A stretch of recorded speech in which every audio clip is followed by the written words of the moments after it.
Hey, Richard, you there? Richard. Hello, welcome back to the live stream of Gridiron Queensland Sunbowl, Sunbowl 29. Yo, we got little kids doing ballboard. And we'd like to thank all our sponsors. The first is Impact Sports, specialising in American sporting equipment. Our second is GraphX, they have paint, signs and flags. And our other major sponsor is Motor and Marine for everything on the wheels and on the water. And first thing we're going to do today, after we get this done, is we're going to announce the team sheets. Well, first of all, I'd like to announce the officiating crew.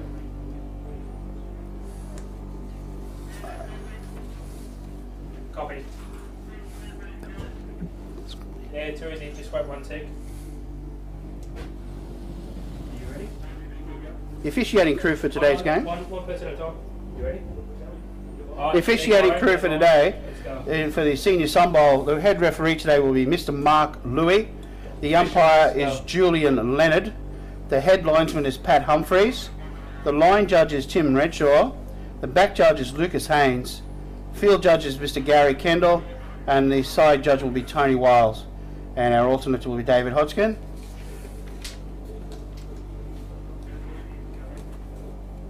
First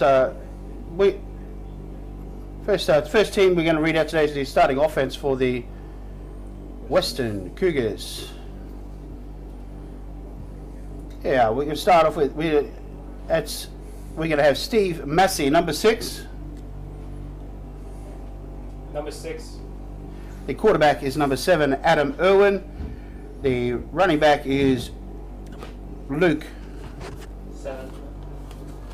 Gordon. Sorry, beg your pardon. Number 20. The centre is number 61, Tim Groff. The left guard is number 52, Jake Semios. The left tackle is number 60, Gavin Rees. The right guard is Todd Steddon, number 75. The right tackle is number 63, which is Ben McKenzie. 62. Number 85, the tight end is Wayne Muller. And the other receiver is number 3, Tony Doublestein. The tailback is number 10, Ryan Purvis. That's the starting offense for the Western Cougars. We'd like the rest of the Cougars to join them on the field if that's right. Thanks, guys. Your Western Cougars. Yeah. Send the Cougars out, guys. Send the Cougars out.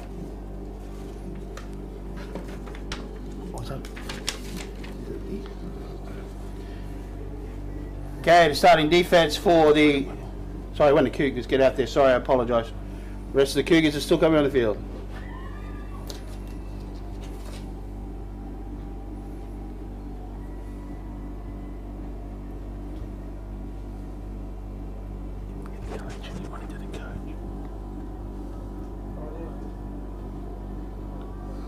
Ross got coach of the year. For the GQ coach of the year. Not for this time.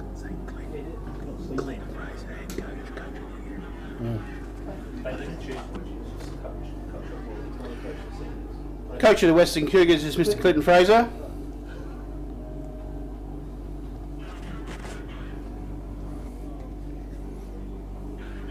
And to announce the starting defense for the Gold Coast Stingrays. Number 9, Frankie Passamani. Number 5, Scott Bice.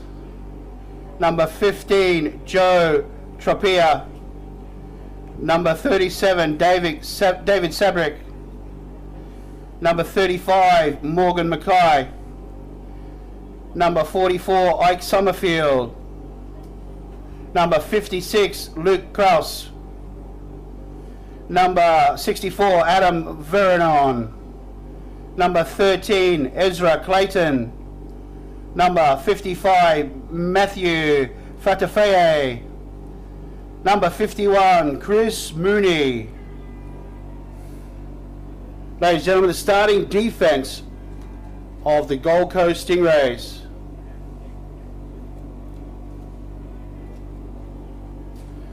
And the rest of the Stingrays would please join the team on the field. Ladies and gentlemen, the Gold Coast Stingrays.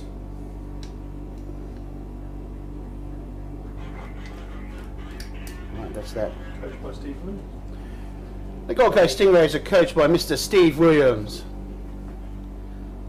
And his assistant coaches, of course, joining.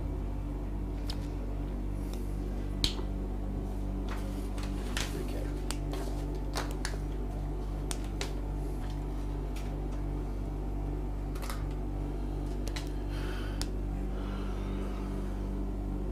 Now that the players are on the field and are ready to rock and roll, ladies and gentlemen, could you please ask you to be upstanding for the national anthem for Sunbowl 29.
Okay, the teams are making their way to the sidelines ready for Sunbowl 29.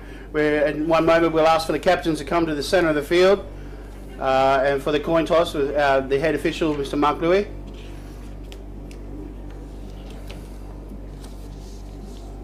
That's all right.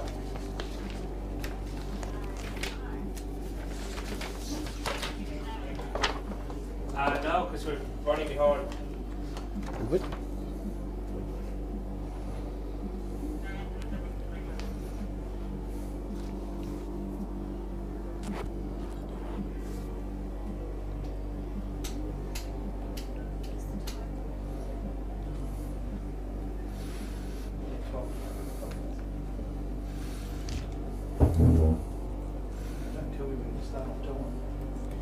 Don't tell me when to start. Actually, we don't probably start before time. It's meant to be 6 o'clock. People on the window. Hey, Moscow. Hey, Ben. Moscow. Hey, we're in front of time actually. Do you want to slow it down? Because it doesn't officially kick off to 7. It's 6. We have 10 minutes. Just we've got a couple of minutes before the scheduled start of this game, which is exactly 6 o'clock. Just like to thank Mr. Mark Louis, who's the head official of this game today, for organising a fair amount of everything that had to be done for this game today, on all 3 games, in fact, for the entire day. Mr. Mark Louis, thank you very, very much for all of your efforts coming into this game. It's been a lot of organising. Thank you, Mark.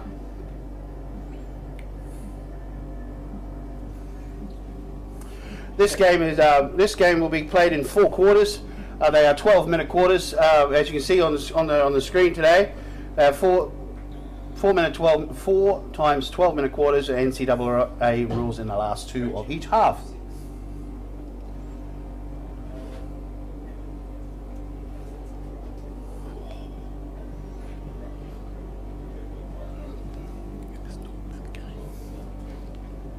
I'm joined in the commentary booth today. My name is Glenn Parker, and I'm joined today by the coaching director of Queensland, Mr. Jeff Hiddleston. And Jeff, how do you see this one going? Well, the Stingrays had a great season, ended up minor premiers, but their one loss this year has been to the team that they will face today. Yeah, definitely. I mean, it's going back to the old rivalries, and not only that, but the old school, Stingray versus Cougars days of the dominance of the late '90s, possibly through to 2004, 2005. But they played about nine in a row.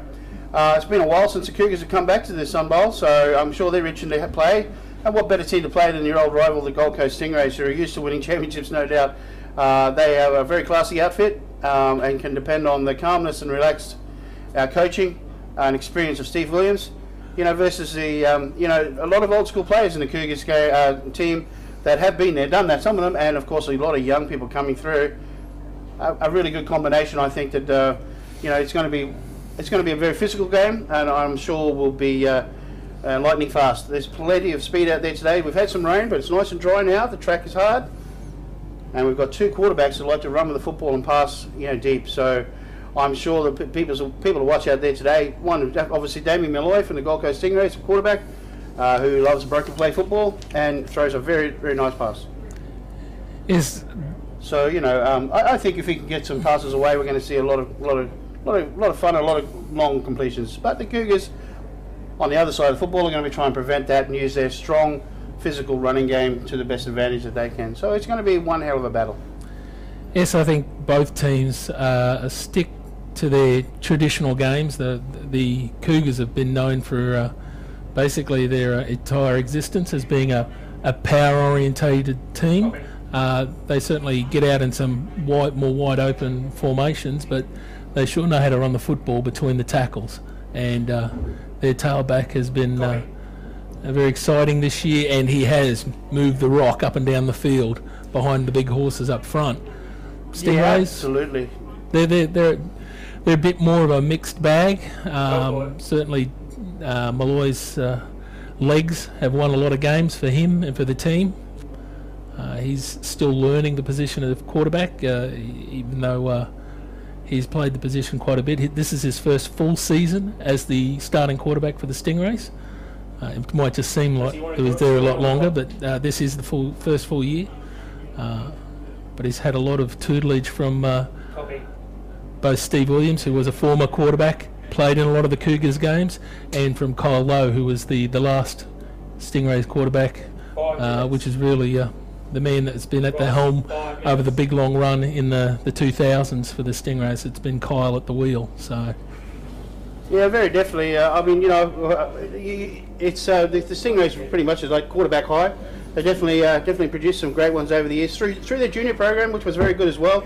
That have come through and coached by some great coaches, and the ones you mentioned before, there weren't too many better than Stevie Williams and of course Kyle Lowe, who is a long time the Queensland quarterback here in Queensland for good reason, and won MVP of the league, and he's done it all. So I'm quite positive that Damien has learned a lot from those players, and Damien himself has a spectacularly flamboyant personality, and also he's a big playmaker. So I'm sure the Stingrays will rely on that. But notwithstanding that, of course, there's the Stingrays' very, very tough and physical defence up inside, and excellent defensive backs through Ben Walker with extreme experience, and then Chris Mooney at linebacking. They've got a lot of experience to draw on as well.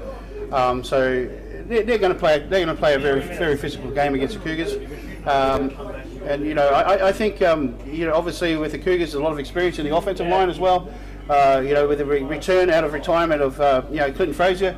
The coach and Booth, and his ability to coach offensive lines, it's going to be a heck of a game. So I'd strap yourself in and enjoy the ride, because this is going to be a good one. As you can see, we got the captains out in the middle now. We're going to go through the formalities, and referee Mr. Mark Louis will introduce the players to each other, and we'll have a decision on who will start with the football here today. Captains, welcome to Sunbowl 29. Who's that guy with the Gold Coast, cap on? Cougars, congratulations on making it here. Luke Chapman. Cougars, you are the designated visiting team. Who's going to call the tops? That's heads and tails. Heads and tails. 7, what's your call? Mark Louis, head referee's explaining. Cougars have called for heads. So this, Cougars have won the toss. What's your choice? Gold Coast, which way are you The going? Western Cougars. Okay, turn around, guys. Oh yeah, I forgot to tell you. Looks like the Cougars have won the toss and Cougars was have asked. won Here the we go. toss Well, your and explanation. have elected to receive the ball. to Cougars have start won the from toss and number elected to take the 29. football. Have a good game, gentlemen. So the Cougars will start first with the football today in Sunbowl 29. They've won the toss. So the second half, the Stingrays obviously will have the choice. Cougars captains come to the sideline. The Gold Coast go left their last instructions from their coaches. And we're about 3 minutes away from kickoff. Did you copy that, boss?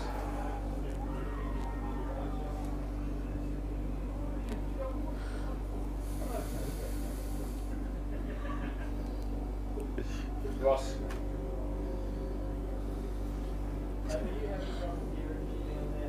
He's got an ID. Yeah. Or it's kind of he's registered for it here. Pardon? He's registered for it here.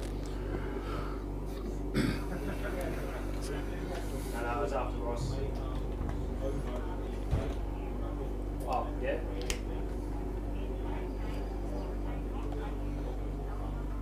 Is Craig James in here? No, he's not.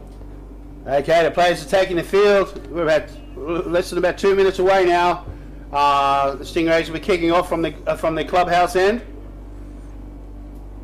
You.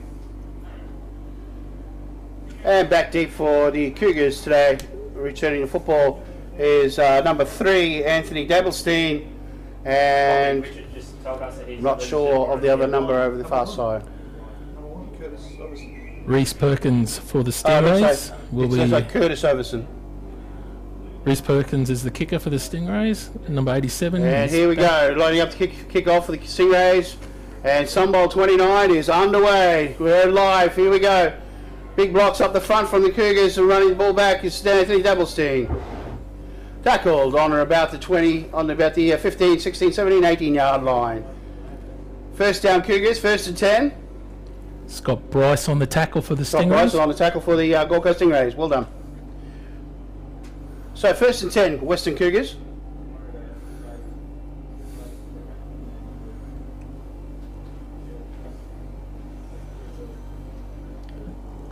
What are the odds, do you think, that this will be a run play?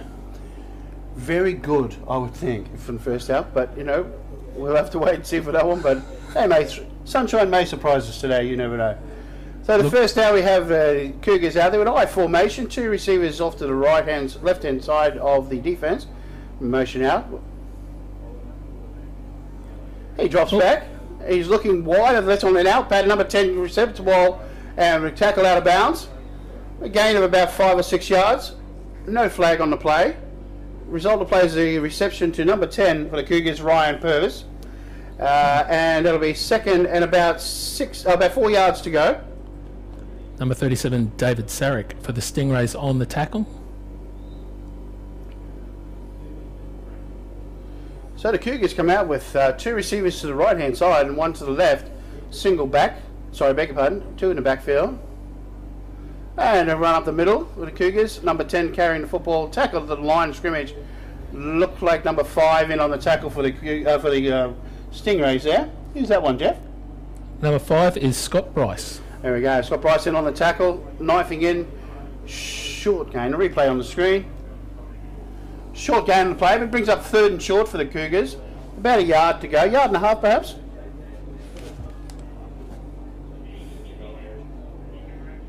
Cougars settle over the ball.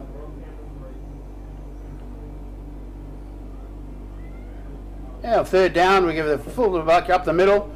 And we have a reach out and tackle right at the line of scrimmage. Very short gain if anything, but the referee has a spot. Looks short. Replay on the screen. Looked like the fullback pushed the ball out looking to achieve the 1st down, but I'm not too sure he did make it. In fact, the referees agree. It's going to be 4th and short. We're going to time And we have a referee's timeout. This very well could be for a measure. Yes, it's definitely. We'll have a look at that on the replay and see how he goes here. You can see that he's. I'm a little quick handoff up the middle. He reaches out, and it's really where the judges spot the football, and the chains will come out and measure it. Looks very, very close. And that looks just short. Yeah, I reckon. An inch short. Referee's looking down on the chain. Looks to be just short. There you go. There's a symbol there. The signal from the head official, Mark Louis, is that an inch is short. It looks like they're not going to risk it here, and they're going to punt the ball away. It does look like that. An inch is short and 4th down. And there has been a change of personnel by the Cougars. One would suggest that they're going to punt the ball away and take their chances at stopping the Stingrays deep in the other half of the football field. Glenn, are you brave? Are you going to call a fake punt this early? It is possible, but it's not really part of the Cougars' break up for a fake punt, but we'll see. So punting the ball away is Anthony Dumpson. But then again, there you go. He's down the sideline very close. He's made it. He's made it Hard first to tell. down. Hard to tell. Where the officials initially went to looks very close to back to the original line of scrimmage even. Oh, sorry, to the yard to gain, I should say. It looks very close again. This could be another measure, I would think. That was on the 4th down. He was actually going to punt the ball, but was hurried and decided to run outside.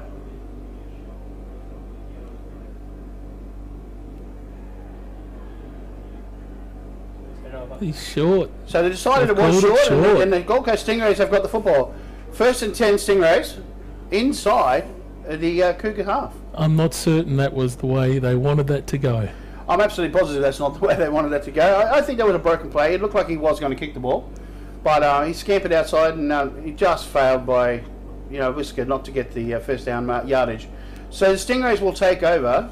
1st and goal inside the 30, about the 28-yard line. And the Stingrays, very similar to the Cougars, will come out with the very standard set, in a pro set almost. And he drops back and gives the ball to the tailback. A nice cut up the middle, nice blocking. Tackle made at the line of scrimmage, but again, nevertheless, of about 2 yards. And that'll bring up 2nd at about 7 or 8 to go for the Stingrays. He might have got a little bit more than 3 there. Nice run, nice run. On the carry was James Taylor. 2nd down. Stingrays. Shotgun up. Nice pass by Damien Roy on the out. Beautiful reception. Very well read by the Stingrays there. Nice tackle in the backfield. Downfield by the reception was made there by number, looks like 86. Yes. Number 86, Riku Hatia. There we go. A nice pass, a very nice pattern. Just the outside, very simple, nice yardage. That brings the Stingrays up inside the around about the 14, 13-yard line, and it'll be first and 10. They can still make a first down and not score, but only just. They're on the 11-yard line, in fact. So 1st down Stingrays. Shotgun. Nice and high. Damo, there was maybe a little bit of movement there on one side of the football. Quick whistles and flags. False start, number 8, offense. 5-yard penalty, still the first down. Explanation from Mr. Mark Louis there was that it was a false start by the Gold Coast Stingrays, which only marks them back 5 yards. And we'll spot the ball about the 16-yard line, and it'll be 1st and 10. 1st and 15, I should say.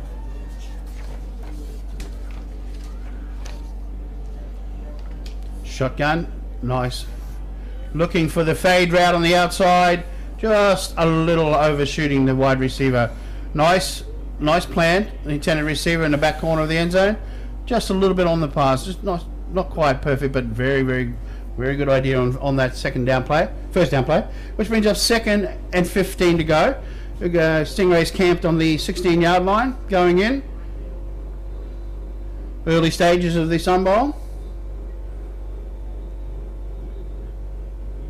Malloy looking to go to Hatia, who is a former junior and senior Finland national team player. Well, there you go. And he... Clock operator, Please tells reset me, the assures clock me to that there will be a few 8:32. people from Finland tuning into 8:32. our webcast. Yes, we're a multinational audience today, no doubt. Most- You got to type it.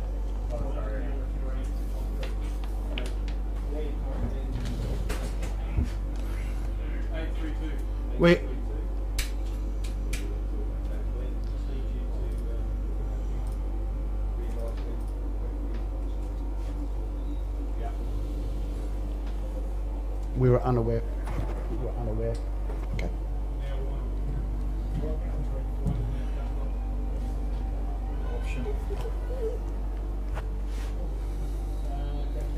A run to the left-hand side by the Stingrays there, a short gain, but it gets it back to almost the original line of scrimmage. So it should bring up about third and about 10 yards to go. Actually, 3rd and 9. They got inside the original line of scrimmage. It's 3rd down.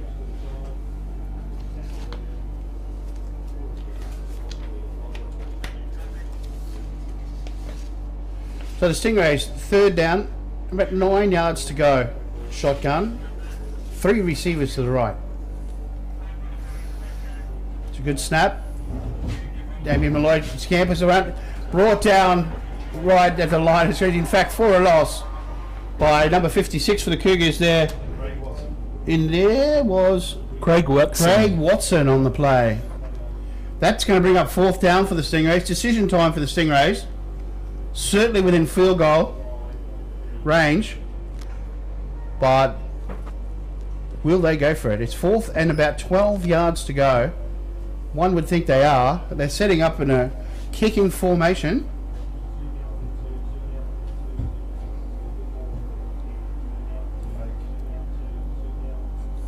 Nice hole, nice. Its ball is up. It looks wide. The kick is unsuccessful. So that will be a turnover on downs. So the Cougars will take possession of the football. Western Cougars will have 1st and 10. Perkins certainly had the leg for it, just a bit left. He definitely did. Plenty of elevation. Here we replay. It's a nice kick, but just pulled it just a little bit. Plenty of length, plenty of height.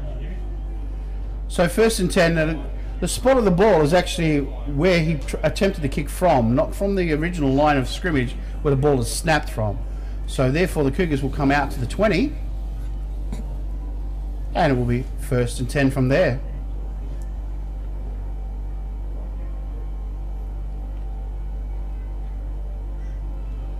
Cougars looking to sweep around to the left. Oh, nice cut back up the middle, but met by at least 3 Stingrays, and one of them came over the top very heavily on the Cougar player who's staying down. Appears to be okay. Yep, he's okay. He's back to the huddle. Carrier on the play was number 10, Ryan Purvis at the time, I think. Yes. And a tackler, I'm not too sure. There was about three Stingrays at least on that play. One of them was definitely number 5 again.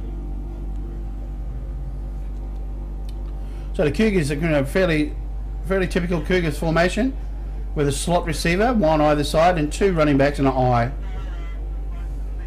This time the quarterback drops back, looking for the out pattern, gets it, and received there by number 3, Anthony Dabblestein. That's his 2nd reception for the day.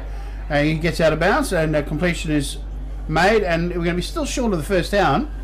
But he's looking at one. Replay on the screen of that route. You'll see him cut to the outside. And a nice roll out to the out, and a good tackle. And that'll be 3rd down and very, very short. It'll be less than a yard to go for the Cougars.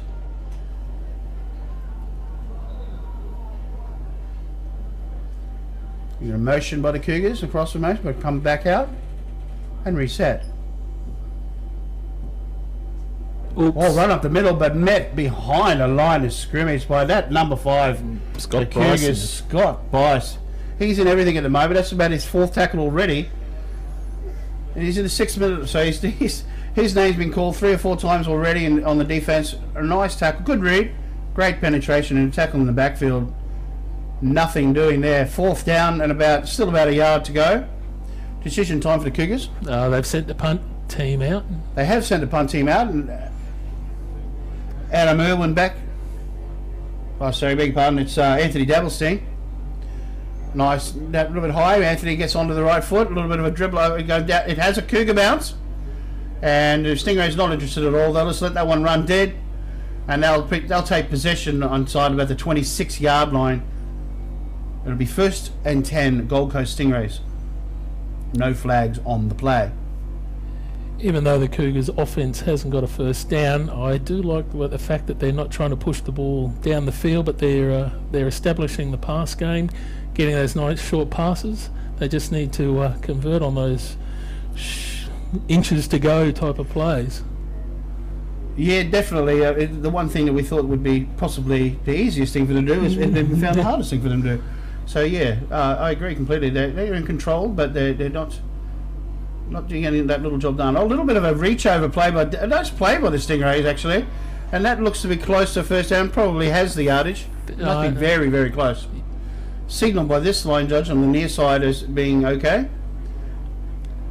And replay on the screen, you'll see that Damien reaches over the top and places it in, and a nice blocking by the line to open up the left side. First down Stingrays. Taylor is a nice downhill runner. That's a very nice downhill runner. Plenty of acceleration and nice blocking by the O-line. And this little nice little give and go, and away goes Damien Malloy this time. Damien scampers for about 5 yards. Nice little deception there. It's a nice variation on the read zone where the quarterback tucks it up inside rather than going outside. Yeah. The Stingrays have been renowned for good blocking schemes over the years. I remember they rode on the back of the zone blocking scheme for a long time, but that comes with, you still have to have good work and hard work, and they do it very, very well. Good lineman. This time it's shotgun at Damien. He's looking to pass this time, looking for the out pattern. Nice catch. Damien found the open receiver on this occasion, number 82 for the Gold Coast Stingrays. That's Matt Riles. Matt. He's a rookie this year. He's a rookie, and it's his first catch in the Sunbowl. Nice catch, Matt. On a nice simple out for a first down. Nice read by Damien Malloy and a perfect pinpoint pass on the out. First down Stingrays. Into Cougar territory now on the 46 yard line. Maybe 46 and a half. First down Gold Coast Stingrays. Stack of 3 wide receivers to the right hand side. And Damien cuts it to the left hand side looking for the option. Trying to cut through. Does get past 1 or 2 attempted tackles, and he gets another first down for the Stingrays. About 4 minutes 10 in the half. I wouldn't have thought that Damien would run this downhill offense. So there's more of a tuck and wait for everything to fall apart. But I think he's read that the Cougars are coming hard, and he's cutting inside them. And more power to him. He's actually running the ball with a lot of purpose. 2 receivers to the left this time, the Stingrays. Damien sits back. Nice pass deep, but a lot of bit of push and shoving going on there, but the ball has fallen incomplete. Hard to see if it was just a tangle up of legs, but the ball hits the ground. No flag. It's Malloy trying to get the ball to Riku Hatia. Result of play incomplete. It'll be 2nd and 10 for the Gold Coast Stingrays. It's quite clear that Damien Malloy is not scared to throw the football against this Cougar backfield.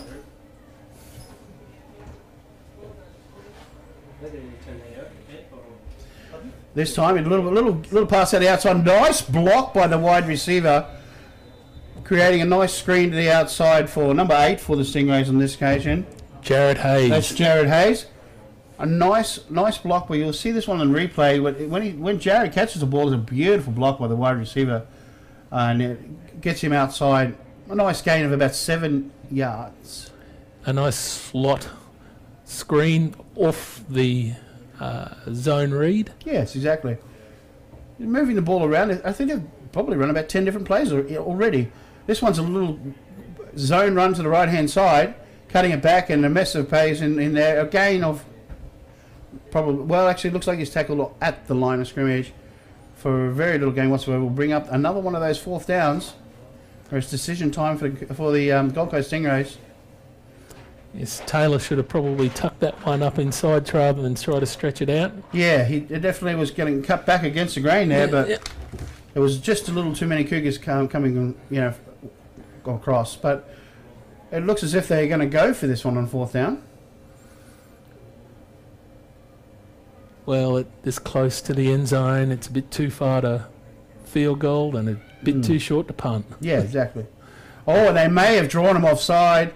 That was the attempt at least. A free play at the moment. And Sixers running through it. Oh, a big tackle. We'll have to see what happened on that play. It looked like they drew the Cougars offside with a hard count. Here we go. Yep, that's exactly what he's done. And then Damien has scampered around to the right side, beat the outside player, and down the sideline for a big gain. I'm sure they'll probably obviously take the first down against there, the Jeff, defense. and The penalty is declined. The play stands. First down. There you go. They have declined the offside rule penalty, sorry, and first down by the event of Damien's run. It will be first and goal, I believe. It is what makes Molloy very difficult to play. You just cannot assume that the play's dead. Very definitely. His legs are too live. It's an old rule, isn't it? Play to the whistle. And David Molloy drops back, gives it to the tailback up the middle. Adam Groff initially in on the tackle, and then a pile of about 5 Cougars to finish it off. It'll be second and goal, probably the same spot. You can see on the replay here that Damien drops back, and you see Adam Groff influences the play, and then a bunch of Cougars are in on the play. Joel Keep there, number 55. Yeah, it looks like getting around the legs. Tackle there, yep. So second and goal, still around about the 5-yard line. Gold Coast Stingrays camped in the side of the 20, the Cougars. Oh, a little snap there, and up the middle again this time. And that's Jared Hayes. Beautiful blocking by the O-line. And the Stingrays are in for the first score of the day. It's the old quick dive play. You'll see there the line. Oh, beautiful blocking. No problems at all. And that's Jared Hayes in for the first touchdown of the afternoon for the Gold Coast Stingrays, number 8. The Gold Coast Stingrays 6. Cougars yet to score. The point after, it looks like the Stingrays are going to attempt a 1-point conversion at this stage. Kick is up and looks to be good. The Stingrays 7, Western Cougars yet to score. Stingrays take first blood in Sunbowl 29. No surprise to me. There was a good drive, and they seem to be on top of the moment, in control at least. Well, certainly, if you're going to do that last play, it's a nice one to run behind. Noah Parker, former University of Michigan offensive lineman. He is a big unit. He makes a formidable blocker, and so Hayes just tucked in behind the big man. Yep. Got us some absolutely, yeah. He's a hard man to control, without doubt. I mean, let's be honest. As you say, lots of experience, but not only experience, but physicality and obviously talent. So why wouldn't you run behind him? And Jared Hayes is no slouch as a running back, and he knifes through there very quickly. He was completely untouched, basically. So first blood to the Stingrays.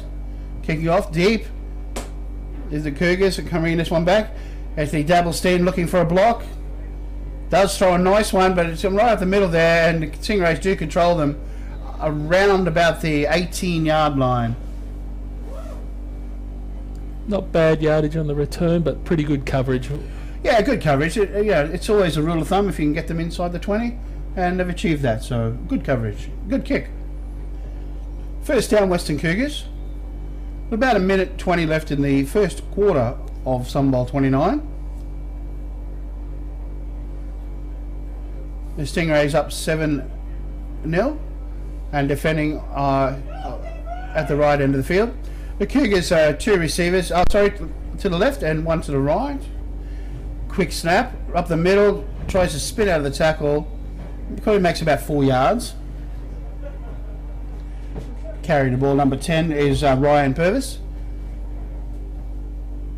The replay on the screen. Nice blocking there, but nice tackle by the Stingrays as well. About 6 yards to go. 2nd and 6 for the Western Cougars.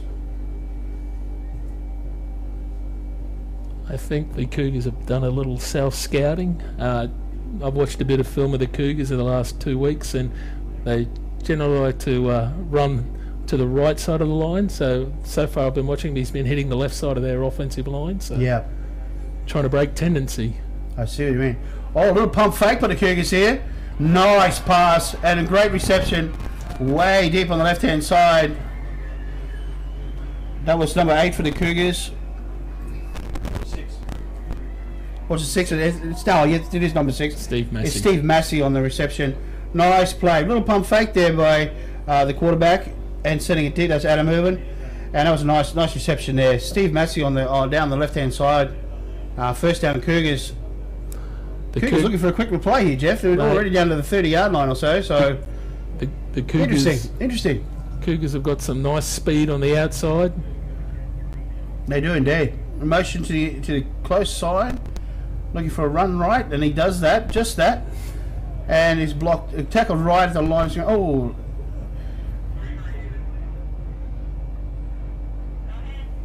Okay, so the ball will be spotted on about the on the 30. It looks like no flag on the play.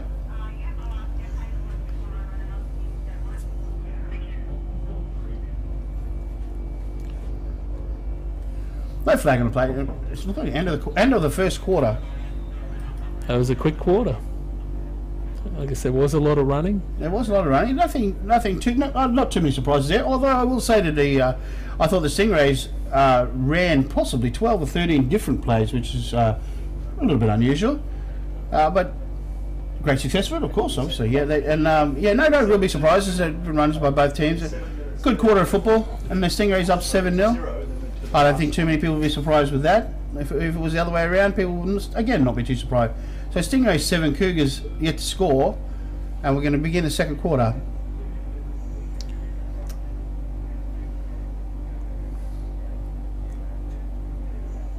So the last couple of plays from the Cougars, a bit more what I've seen on film of them, running to the right side, getting more vertical in their passing game. Yeah, very. I agree. That's definitely been their the way they usually do run the plays. You know, running behind the experience of Ben McKenzie and the touch passing of the quarterback and a nice vertical offensive game. So we'll probably see a lot more of that, I would think, particularly out of this I formation we have here. Cougars dropping back to pass. Looking deep again on the fade. Ooh. The pass is intended for incomplete. Looking for Dabblestein again down the left-hand sideline.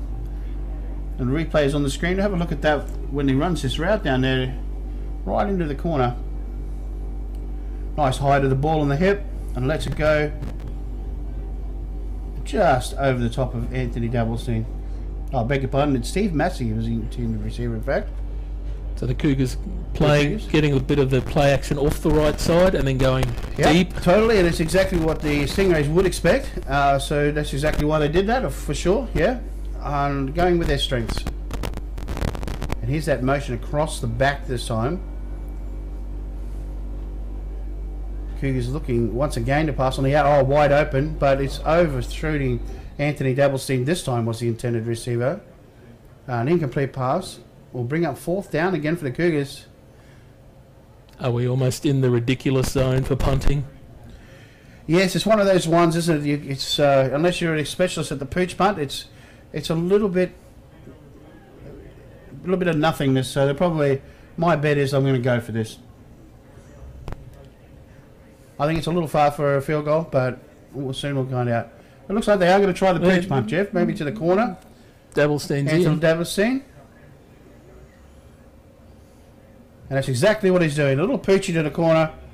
But obviously the Stingrays were aware of that fact. And a nice run back, in fact, by 87 for the Stingrays. That's Reese Perkins. There you go, Reese Perkins. A nice run back. The Stingrays anticipated that extremely well. Nice little pooch punt. But already in position and beats the first tackle. That's the key. That is the key. He obviously well executed punt. He just didn't quite get it done coverage-wise. Absolutely right. Yeah, it could have been either a little bit higher or perhaps a little bit along the ground and get it out of bounds. But nevertheless, the Stingrays will take over on the 21-yard line. 1st and 10.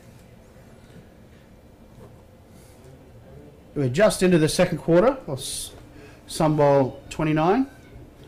Stingrays up 7-0. I formation, motion across the back. And it's a little sweep, toss sweep. We have flags in the play.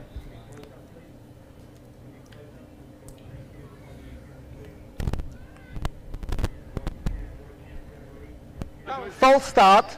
The offense did not ever set for 1 second. 5-yard penalty. 1st down. Who wasn't set?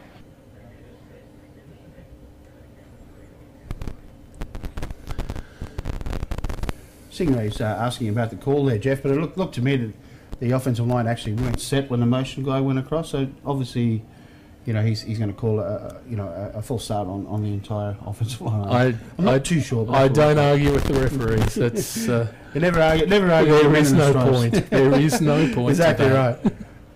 Those shotgun Stingrays. Damien Malloy changing the play. Nice snap. Nice pass. Looking for the intended receiver there down the right-hand touchline was 82 for Stingrays. A little over the top.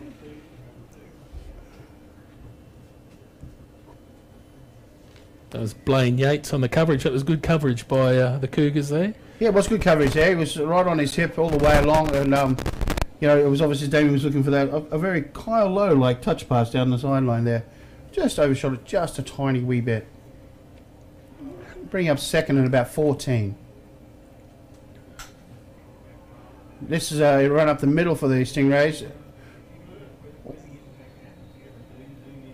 We had to tackle the line at the point of the original line of scrimmage on around about the 20-yard line. So bring up third and about 10 yards to go. Maybe 11. We have a Cougar down. We have the clock stopped. Oh, beg your pardon. We have an official's time out for the injury. Can't quite spot who the man is down. Yeah, it's 59 for the Cougars, actually. That's one of the offensive linemen, obviously. Ethan Shaw, number Shaw. 59. Yep. Ethan's just having a little trouble, possibly with a knee. Never good to see a guy down with an injury. No. Particularly when you are an amateur and you have to front up for work. Exactly. It's always been part of our game, isn't it? That amateur sport, that we have to front up on Mondays to do our jobs, whatever they are. We have to be a little bit more careful every now and then. Although we tend to forget that when we are actually out there on the gridiron. I think that's the one great thing about the gridiron. You completely do forget those things. Indeed we do, yes. It's after the game that you go, oh, that's right. That's right. I've got to go to work on Monday.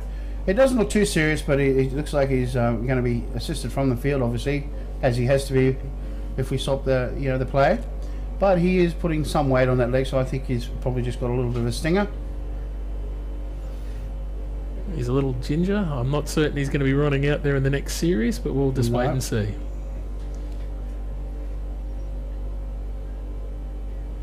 So the Stingray offense settle over the ball again on third down, and about 11 or so to go.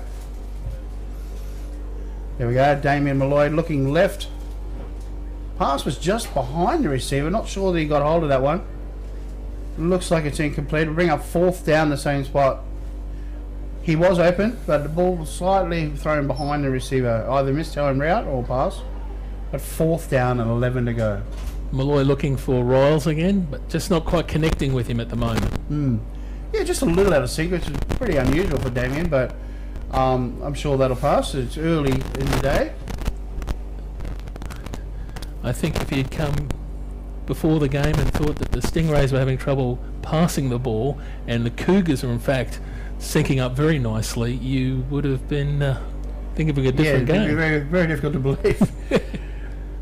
Nice punt, a little bit low, but it's going to bounce up nicely for 55 on the return. Coming, looking up the middle, gets a block. Big now cuts to the return. left-hand side, and he's brought down around about the 35-yard line. That's Joel Keep, number 55. It's Joel nice. Keep on the carry, on the return, I should say. Well, if Joel's a former junior player for the Cougars. He was indeed, yes. It's a bit sweaty in there when I'm touching. I guess the success of someone like Joel at the senior level just really proves just how valuable the junior development programs are for all the clubs. Very much so. I remember the famous 1999 Sunbowl. The Stingrays beat the Cougars in the very last play of the game, nearly, and that was about 9, I think, or 10 junior Stingrays played in that game, and it was the birth of a very, very, very strong Stingray. Yeah. Cougars out of I formation. Big of a sweep this time for the Cougars to the right-hand side, looking for a bit of room. Not much blocking on the outside, but Stingrays very quick laterally. Shut that down quickly, and maybe a yard or two gain on the play. We're against second down. Purvis trying to get outside. I thought he might have been able to get there, but the Stingrays were able to rally. You'll He's see got on the some replay speed. here that the speed laterally of the linebackers from the Stingrays just shutting that down. 56, great play. They're awfully quick around that edges. That's a big trouble for the Cougars. For the blocking schemes, they must get to that man, or it's not going to happen.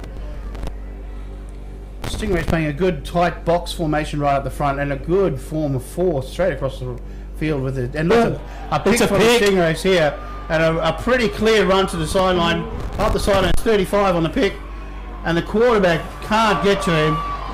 Returning for the pick 6 is Morgan Mackay, I think, on the run. It is. There doesn't look to be any flags There on are the no play. flags that I can see. We'll have a look at this one on replay. You'll see that Sunshine looks at the motion guy on the out, I think. And when he throws the play, it's read very quickly by the DB, and he's got it right under that right wing, and he's gone. He's up the sideline. Doesn't need a block. He can just outpace everybody. And I think that's Morgan Mackay. It Clear, is indeed. clear pair of heels all the way to the end zone. That brings the Stingrays up to 13, quick as you can blink. What I like is the form of carrying the football. That's right. Not a problem there. Very, very tidy. Very tidy. The Stingrays going for the point after kick. And looks to be blocked. Perkins trying to run with it, getting nowhere.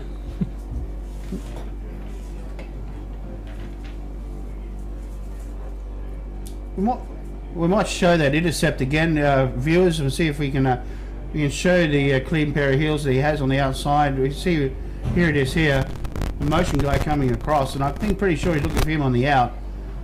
He settles, and Sunshine looks right at him the whole time, and it looks like he read that easily on the out and made a good break on the ball. And down the sideline, clear pair of heels, too quick, and there we go. Yes, unfortunately, they were looking all the way to get to Muller, and the defensive back just jumps on that. Yeah, definitely. He read that all the way, didn't he? He did.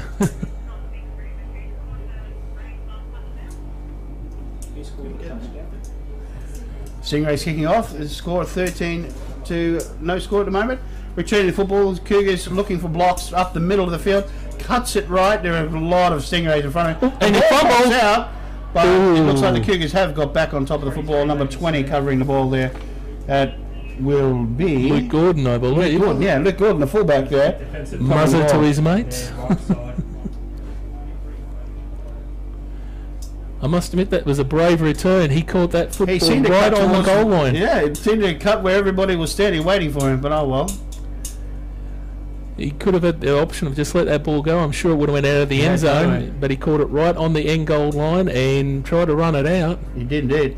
I've just been handed some information, Jeff. You might be interested to know that right now we've got over 110 viewers on the internet watching us at this moment. And so far today we've had 1,233 odd that have actually been watching the live stream from Brisbane. That is astounding for a first attempt. This is history. That's really good stuff. The Cougars run up the middle. And he maybe gain a couple of yards there, maybe not. But yeah, over 1,200 people have logged on and watched the game today. Replay on the screen. You see a run middle here from the Cougars. It's Bryce and Tapia. He does cut inside, but wrapped up by the two linebackers right smack in the middle there. Maybe got a yard or two. I think the key for the Cougars is to continue to feed their playmaker and just persist in trying to get him loose, because once he breaks it loose, it's to the house. Definitely. It looks like the Cougars are looking to pass on this down. Oh, you know, he's tucked it away. Looking outside, and he's brought down with a gain, maybe about 4 or 5 yards. It's going to come up to... There is a flag on the play over on the... away from the ball. Didn't see the incident myself. The replay on the screen, you see him scamper away down there right inside. And there's the tackle there.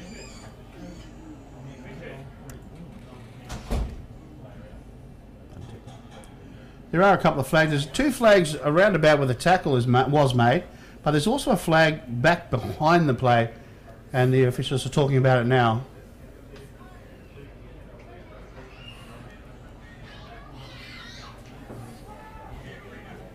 Here's the player we were just talking about. You'll see that he tucks it away and gets around the right inside.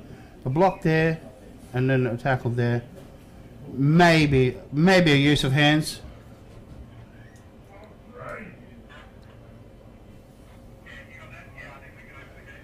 It could be a hands, use of the hands on the far side, but we don't know what this one is on this side. But Mark Louis, the head referee, is just sorting with his officiating crew exactly what they saw and how he would administer it.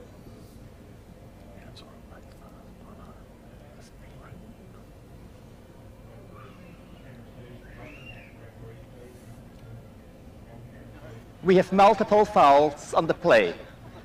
After the play was over, unsportsmanlike conduct, unnecessary roughness against number 7. Unsportsmanlike conduct, unnecessary roughness, number 55 defense. In addition, after the play was over, we have a personal foul, illegal use of the helmet against number 13.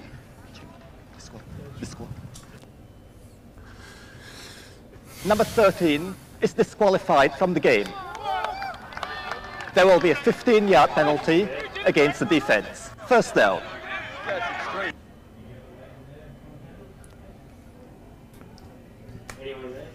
It looked, there was multiple fouls on the play. It's just been disqualified from the game. It looks like that there was a couple of there was two, but there was a further illegal use of the helmet by number 13 from the Gold Coast Stingrays, who has been disqualified from the game.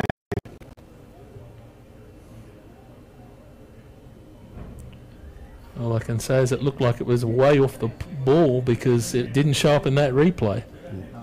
It did appear to be a mile from the ball. I didn't see it in the live coverage. I was looking at the ball carrier clearly. But of course, that's why we have multiple officials, is to they have their own responsibility and areas to look at, and clearly he made that call from what that was. And you cannot use your helmet in anything other than to protect your head. This is true. This is true.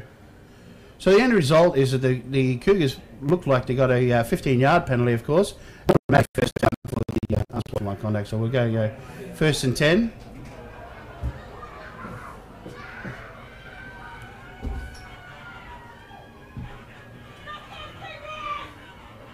And a run middle by the Cougars, up the middle. A gain of about 3 or 4 yards. And the carrier on this occasion appeared to be number 10. You think by now he'll know what to do? Which is Purvis. Okuno Osea. Oh, number. No, it's not. I beg your pardon. It's Ryan Purvis. It's My apologies. getting a bit dark in the commentary booth. It's a bit hard to tell. That's better. I can see There now. we go. Thank you for the. Thank you. Let there be light. We have the lights on in the commentary booth, and we can see what we're doing now. So single back and 3 receivers to the left for the Cougars. Dropping back, looking to pass. Scampers around the outside. Good discipline by the offensive lineman there. Deep pass. Ooh, he's picked off. Picked off by the Stingrays deep. And will be first down, Gold Coast Stingrays. That's his second intercept of the game. There are no flags yet. Second interception of the game for that player. Almost in the same area, in fact. Yes, Morgan McKay just picks it off again. That's his second interception.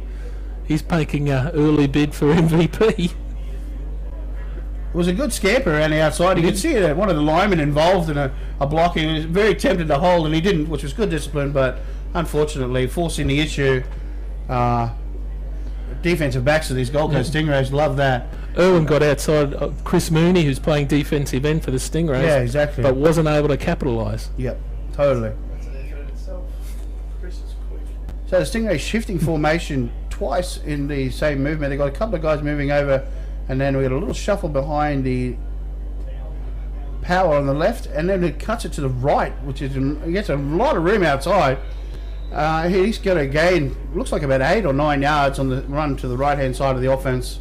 We'll bring up second and short. He hasn't left yet. He's just pretty Yes, Taylor picked up a nice chunky yardage Play on the there. screen. You can see where he cuts around here, and there's just absolutely no one in front of him, and he just runs it to the corner, looking for that. It looks like he did actually get the first down, in fact. So first down, Stingrays. Do you need some help?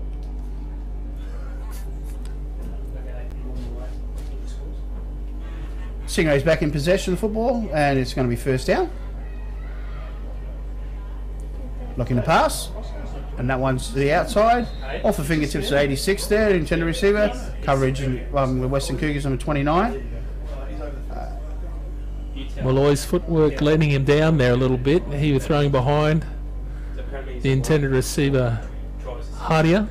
He just not quite on song at the moment with his receivers. Just a little high and outside. Yeah, it was nice pattern and a nice play. It was clearly that was the design of the play, but unfortunately just not quite exactly where he wanted the footy. So it brings up a second down. This time they go inside. They're seeing the pressure from the outside of the Cougars. He runs it right up the middle, and a gain of about 4 yards will bring up third and about 7. A little inside trap play there.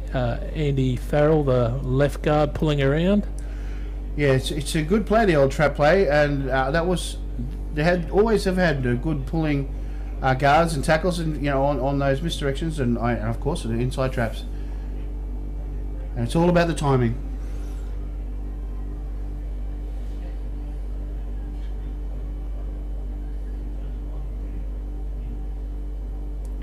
Little high snap, but brought down nicely by the quarterback. Steps up. It was intended receiver, number 8 there. It was a little short of him. We got a late flag on the play.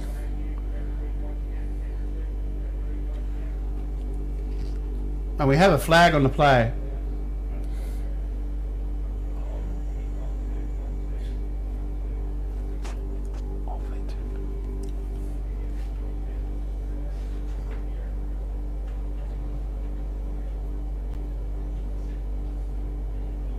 Pass interference, number 80, offense. That penalty is declined, 4th down.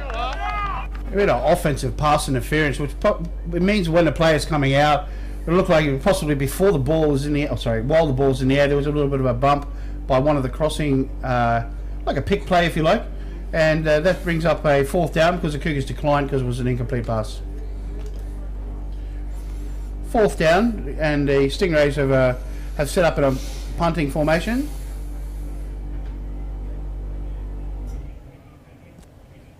Good snap and a nice time, plenty of time to kick the ball. Nice spiral.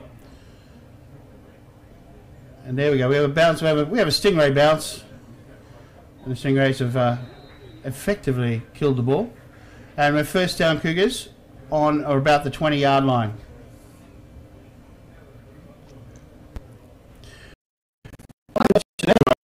Except a couple of penalties and a couple of incomplete passes. It wasn't usual, but at the end result, they're back. Got the Cougars back on the 20-yard line. So yeah, they chewed up the clock a bit, and they're still in front by 13 points. So I don't think they've got too much to worry about on that. That's cool. I think in general, the last 2 series of sort of offense and defense has been forgettable. Yeah, definitely. So here we go, Cougars back with the possession of the footy. And the first is a give up the middle. The carrier is number 15, it's Kuno Iosefa, and he's got a run to the right there of about 2 or 3 yards, second and about 7. Luke Krause, I believe, on the tackle, one of the Stingrays. Yeah. Number 56. And 56 on the tackle, yes. Do you want to turn that lamp on so we can turn the lights off? Because you guys, if one, I think that's just to move it on, off's down the bottom. Yes, there it is. No, it's not plugged in. Never mind. I'll get that later. Half time. Cougars a give to Isaiah again over the right hand side. This time he does break the first tackle and gets the first down yardage. In fact, signalled that he has got it. Replay on the screen. You'll see this one. That there's a nice block here on that pull, and Adam Groth and the other guard, looks like the tackle being played. Nice tackle by number 9, and just enough yardage for the first down. Getting to a little power football, a little Cougar football. Yeah, a little familiar way of playing the game there by the Cougars. Definitely. Adam doesn't normally venture back there too much nowadays. Yes.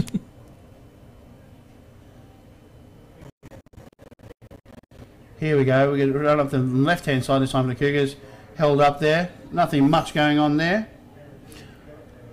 Chris Mooney In on the tackle. and Topia on the tackle.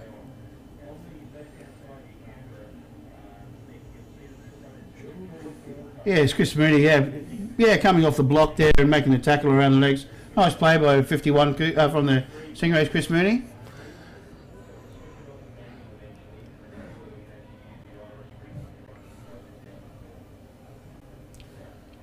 Cougars second down at about 8 yards to go.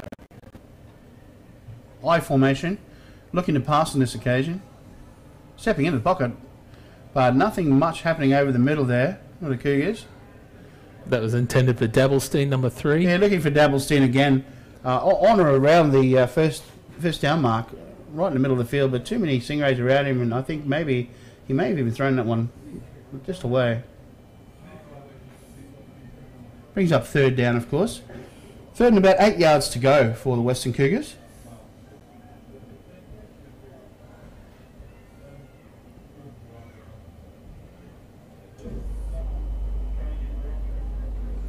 So Adam Irwin comes down under centre.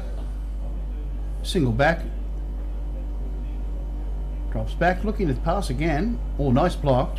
But he's swamped by a couple of the Stingrays right there. Can't pick up who the eventual tackler is. Mr. Mooney. There's Chris Mooney. Chris Mooney in the backfield, terrorising the Cougar backfield there. Adam Irwin, and he had nowhere to go. That's going to bring up a punting formation, no doubt, for the Cougars. Joe Tapia brings the heat, and then Mooney just plays off the block and comes in underneath exactly for the sack. Collapse that pocket, really. Chris is one of the probably one of the more experienced players on the field at the moment. Yeah, very definitely. He's been around a long time. I remember coaching as a junior, a very young boy out of Toowoomba. That's right. Yeah, he's gone on to great. He's a very good player. He's played in a lot of different teams for the Sunbowls, but he's definitely pulled has. the Gold Coast home for the last. A bit of a scamper on this punt here. He's tucked it He away. could Is he gonna get there. the play? No, he's short. Going to be short. He's going to be short. Brave effort by Mr. Dabblestein, Anthony Dabblestein, on the broken punt play. Got it back to within about 2 yards of the first down mark, but that's going to turn the ball over. And the Stingrays will take over pretty much on halfway. The punt team has not been a friend for the Cougars tonight. It certainly has not. Got to be the third time he scrambled. It's just everything they've done on the punt has either not quite gone right, or you know, even the really good peach punt they had wasn't so great in the end. But nevertheless, center of the field, the Stingrays have the ball again. So first and 10 Stingrays, right smack in the middle.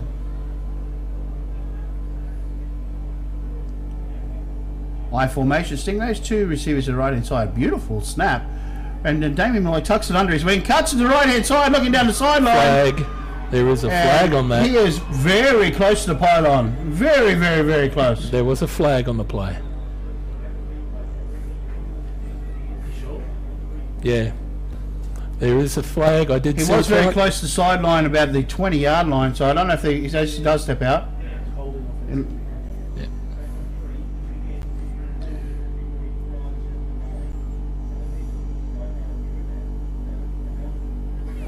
Illegal use of the hands, block in the back, number 80, offense. 10-yard penalty from the spot of the foul. It will remain first down. The rookie Matt Riles, number 82. It looks like the referees have spotted a block in the back on the run by Damien down the sideline, unfortunately, and that's going to bring that back. It'll still be first down. It looked like it. Pretty much back to the original line of scrimmage. In fact, it's within an inch or two of exactly where it was. Pretty well. So it's going to be first down and 10 yards to go for the Gold Coast Stingrays. Did look like a designated quarterback draw. They did indeed. He scampered there very quickly. It was a very quick snap. And a nice little hand up the middle this time. Stingrays cutting to the left-hand side. A couple of Cougars in on the tackle. Good gain of about 5 or 6 yards. 5 yards on the play. Yep. Taylor, yes. Just punching in, following his blocks, going behind Yeah, definitely. Parker and Co, who just pushes his man. Yeah, he puts him inside and just gave him that little bit of a lane there, and he he took that little opportunity quite nicely. A nice game, 5 yards. Damien's still back in shotgun. Nice and soft, straight to Damien's hand. Another one of those controlled draws, but this time the Cougars have him wrapped up back at the original line of scrimmage. Not too sure. In there was 55 and 50. Let's have a look who does get in there. 56, beg your pardon. Yes, 56 is the first person in the football and actually does make the tackle around the ankles. That's Craig Watson. He was the man who went off on the injury before. He's obviously back up and proving he can still do what it takes. Magic sponge. The magic sponge call has been made. So 3rd and 10, Stingrays, shotgun. Damien Malloy looking left. Nice out pattern. Receiver's wide open. Ball pops out, but regained again by the Stingrays. So it's going to be a first down, I would imagine.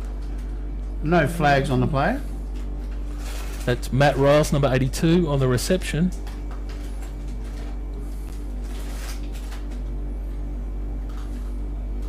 Yeah, you can see the linebacker reached in and pulled that out there, but that was a nice strip. It just was a bit too close to the sideline for it to benefit the Cougars. But a good hustle by the receiver as well. He popped back up on his feet and got to the ball. First down. Who are we at with the officials? Time out. 2-minute warning. 2 minutes left in the first half. We had the 2-minute warning in the first half of the Sunbowl 29. 2 minutes to go.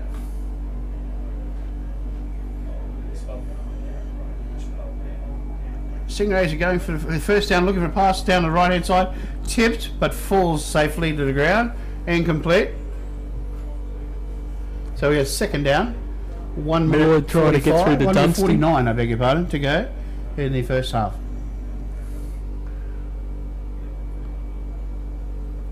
I think it's the first time Malloy's looked at Dunstan in the passing game and just couldn't quite get it done. Totally. So the Stingrays have gone to a wide out either side in a double backfield here. Under centre, Damien this time. Now he rolls around the right hand side. He looks to tuck this one away, going straight up the middle of the field. He cuts to the right hand side, stands on his feet, and looks like he's in. I think Damo is happy. There's that danger, Damien Malloy. He tucked that away. And we're going to replay. You see it here that he rolls right around. Good block coming back. No fear at all. Just runs it right at the defense, and with very little doubt he was going to get to the corner or even up the middle. He's a dangerous player in broken field. No problem in getting it in the end zone. 19-0. Gold Coast Stingrays. 1 minute 39 and a half. With all credit to Coach Williams, I'm just not certain he actually designed it quite that way. I know he meant to get Damien I would have thought it was a run around the corner, but nevertheless... not quite like that. It was not, but Damien always makes the best of any situation. All good quarterbacks do it. High snap, but he got it down okay, but it looks good. It looks good. The kick is good. That makes it 20-0 to the Gold Coast Stingrays, with 1 minute 39 left in the first half of Sunbowl 29. Canteen is closing soon. The canteen is closing soon. The Cougars really need to get along now and not let this one get away if they are going to stay in it. They definitely need something to happen, and they need to happen right now. They need a positive return. And the Stingrays are playing that patient game that they always do, and Damien has made the difference in the last couple of runs. So, and capitalising on mistakes, that's the big thing. You make mistakes in big games, it's going to make it even tougher for yourself. So Cougars have got a little hill to climb here. The Stingrays up 20-0 with 1 minute 39 to go in the first half.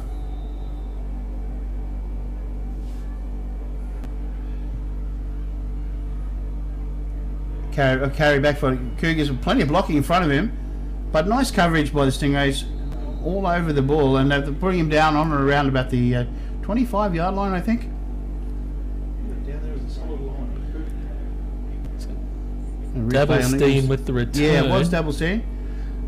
And you can see he's looking at the blockers in front of him, but the Stingrays just seem to be in the lane. So unfortunately he didn't get any more yards than he really wanted to. But first down, Cougars in possession. Stingrays have actually focused. There's been a point of focus for them is their special teams coverage, because it is a bit of a joke around the club that Stingrays believe they can't cover kicks. Oh, is that right? Yeah, believe it or not. Yeah. Well, I mean, it's a third of the game, as we all know, and that was good coverage on that play for certain. Yeah, definitely. Yeah, we have a bit of a scramble by the Cougars quarterback this time, and we have a DB coming up from the Stingrays to make the play there, and there's nothing on there. No scrambling and that's outside there. Tapia, the linebacker, actually making it all the way out there. Nice play by the linebacker, making sure he had the outside container on the quarterback, coming around looking at good blocking on Chris Mooney. They tied him up inside, and then the linebacker comes and cleans up the play. That'll bring up second down, obviously, and quite long for the Cougars here, about 15 yards. Looking to pass. Got the ball away, and it's out of bounds and incomplete. Clock will stop at 53 seconds, and that'll bring up third down for the Cougars. Irwin not looking as comfortable at the moment passing the ball. He did look much better earlier in the game. They look a little bit. They need to calm down. Yeah, for sure. Agree. And go back to the game plan.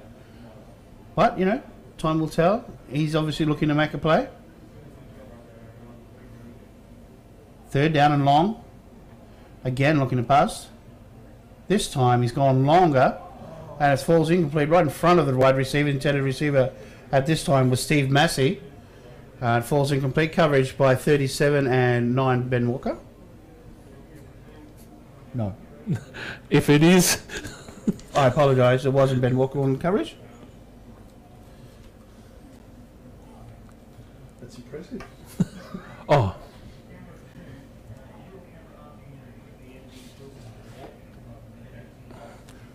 It was Frankie. Pass him up. Yeah. So it brings up fourth down for the Cougars deep in their own territory. Obviously a punting situation. He gets it away. It's a good punt. It's a little short of the play. He doesn't want to take it on the full, but he does take it on a nice bounce and tackled immediately. Good coverage by the Cougars. And tackled on about the 30-yard line. Excellent punting by the Cougars on that occasion. That's the best punt they've had all day by a long way. Good coverage. take small successes first. If you're going to rally and come back in a game, absolutely, it starts with a good punt. You have to get be better positive, field and you have to stay. For sure, and I'm sure that's what the coach will be saying at half time. Absolutely, they've had one broken play and an intercept, and one touchdown. So he'll be drawing on the positive. Oh, you must stay positive. Yep. Oh, nice give up the middle, but a good tackle. Not much going on there. We're into under the 30-second mark now. The Stingrays may or may not run another play. With Jared Hayes on the carry then, just a little quick dive up the middle. Yeah, a little quick dive just to settle things down a little bit and run it out to the half-time mark. I'd like to see they may make one more snap, the Gold Coast Stingrays. They don't have to snap the football, and it looks like they're rolling out. They may try and get it off. They may. Looks like they are. I'm not too sure why, but that's okay. He does, and it does another run to the outside, then cuts it inside. Cougars have not made all a block on the edge. Oops, we got flags. And we do have a couple of flags on that play. He cut it to the left-hand side. Result of the play that the time has expired, but we have flags on the play.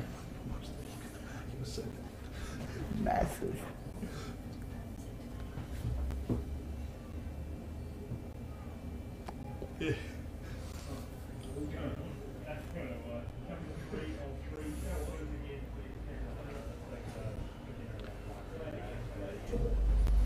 I would imagine the Cougars will just... Illegal use of decline and hands. let it go. Block in the back, number 82. Time is expected in the half. This ends. And they have.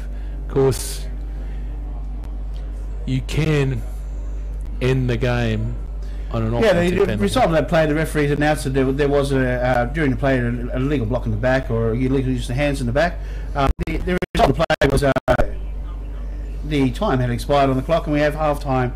We're going to have half time in Sunbowl 29. We have Gold Coast Stingrays 20, and the Western Cougars yet to score.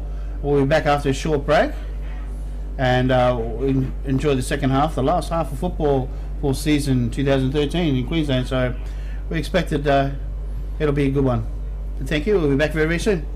Canteen is about to close. Yep. Cool.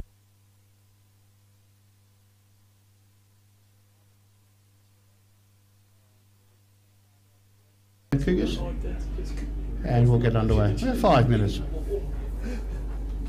Cougars number 40 has changed its number to 52. Cougars 40 is now 52. Where's up there?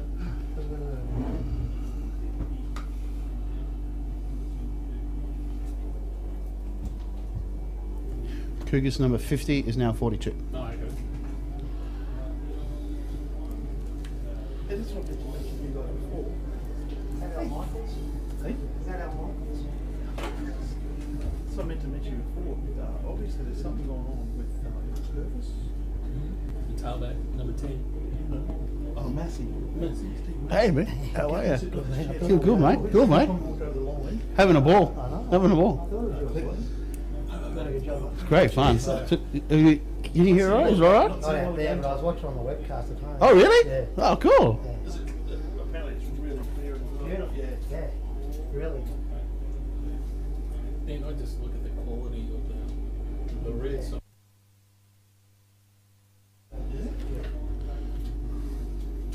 Okay, we're back. We're going live.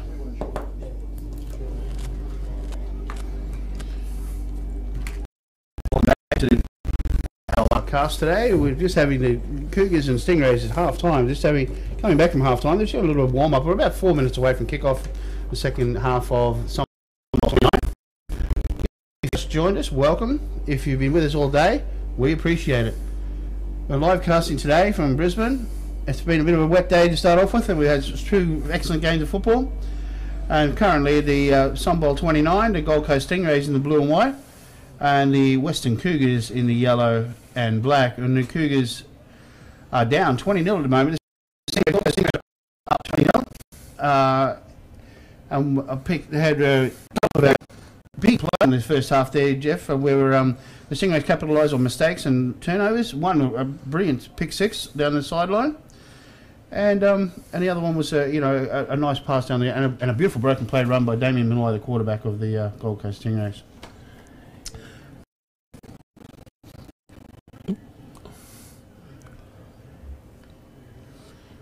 The Cougars and Stingrays are just warming up, and the result of the first half option was the Stingrays. The second half, it was the Cougars actually, wasn't it? They had third, did they? Okay, so the option will be offered to them, and no doubt, down 20-0. I would imagine the Cougars will take the footy and try and drive the ball up the field, but we'll see. No, it's down to the last 24 minutes. Last 24 minutes of football in Queensland for this year, anyway. Straight after this, of course, the Sun Devils go straight into camp in preparation for the national titles. Yes. Much of our focus is on that at the moment, with generating funds for these players and assistance and the coaching camps that are already begun. Of course, these players that we've seen tonight, a lot of these players sat out last week's first couple of sessions due to the fact, of course, they're playing today. And then once this is done, I'm sure the coaches will gather them together for another run at getting them all organised and ready for the next year's run at the national titles, which Queensland I'm very much looking forward to. Yes, I managed to catch up with Coach Box just before the game, and he was very enthusiastic about the prospect of leading Queensland to a title next year. He got the training session last week. He got a lot of good intel on some of the players that aren't involved in the championship games, particularly some of the players on your teams, like the Raptors. So he's very keen to get everyone into camp. Next weekend, I believe, is when the first one after Sunbowl, and see some of these lads down there as well. Yeah, I dare say. I mean, it's Coach Stephen Box and his crew will be very, very keen to get these guys back together. And I know he's very methodical and exact, and he can't wait, I'm sure, to get hold of these players and get them motivated. No, Coach Box is a very good student of the game. A lot of the systems that he developed helped the Ravens ascend, and I'm sure, well, in fact, I know that the Colts team have benefited from all that work that he did. The Stingrays will be receiving the ball to start the second half. And so he's a great leader for the next.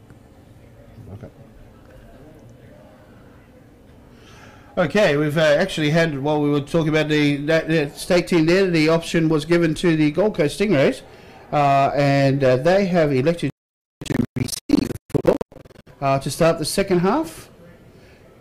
So, as Coach Jeff was saying, well, best of luck to the Sun Devils when they go into camp, and Coach Box and his team, and have them focused and all tuned and ready to rock and roll for the national titles. If you're watching from interstate, watch out. The Sun Devils are coming your way, and enjoy that. If you're watching the cast, please note that it's a pretty good effort we've put together. This production has been awesome, and we'd like to thank Paul and his team, and also, of course, East for the magnificent scoreboard. Yes, it's a fantastic venue. It's been enjoyed to call today. It's been a great lot of fun. The Cougars are going to start the second half for the kickoff here. The Stingrays are ready. Here we go.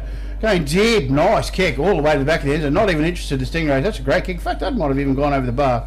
But we're looking here. The Stingrays not interested in returning that football. And we're going to start. They don't need to. It's going to start on the 20-yard line. 25. I don't think they physically could have returned that ball.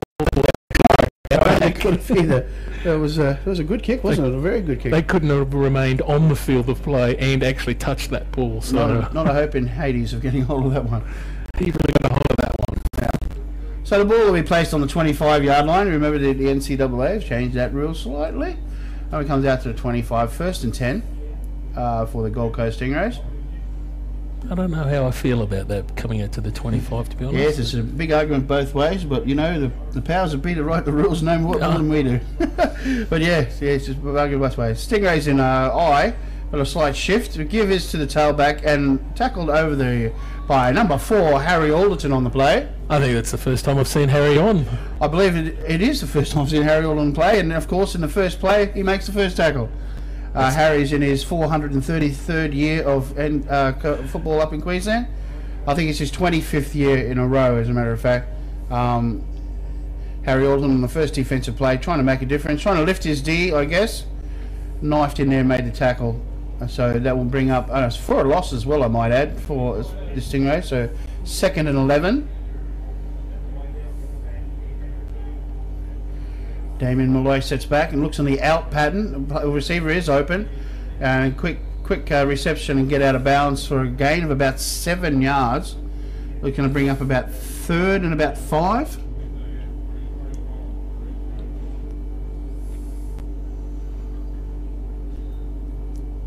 Nice out pattern there by the receiver, wide open, and he's out of bounds. Safe. Matt Riles with another catch. He must be getting up close to 10 catches for the game. Yep. Very controlled start to that half there. Well, Damien, nice and relaxed. And shotgun formation, 2 receivers to the right. That's where he's looking, but he is going to tuck it away again and run to the left-hand side, looking to get out of bounds.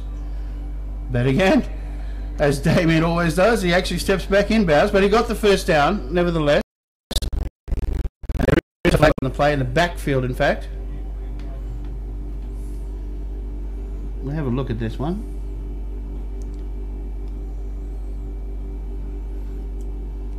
Nothing obvious on the replay, but couldn't see much on that one, but it was dropped round about when Damien did break left. Could have gone either way, but we'll hear from the head referee. He'll let us know. Personal foul, unnecessary roughness, number 54, defense, 15-yard penalty, automatic first down. So we have an automatic first down for the unnecessary roughness during the play. Automatic first down, obviously, for the Gold Coast Stingrays on or around the 40-yard line. it wasn't really obvious where that happened. It wasn't at all. Didn't see it, but then again,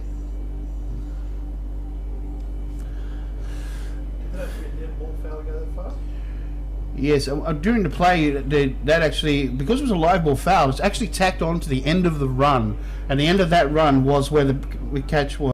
So I give to the left-hand side. Nice cut up the middle there, and we've got about a 4-yard gain on that play. So you can see that the 15-yarder was not tacked on from where it was. You can see that the snap was low, but a nice break to the left-hand side.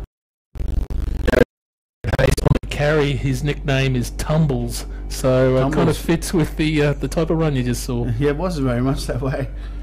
A nice little run, about 3 or 4 yards, maybe about 4 yards. It sets up a nice, comfortable second down. 2 to the right, and split backs. Mixing up the defensive backfield quite a lot for the Cougars. Maybe trying to unsettle Damien. A deep pass. A pick off by the Cougars. Slightly underthrown on that play. And the Cougars have possession. And a flag. We have no flags on the play. Yep. Flag right at the catch.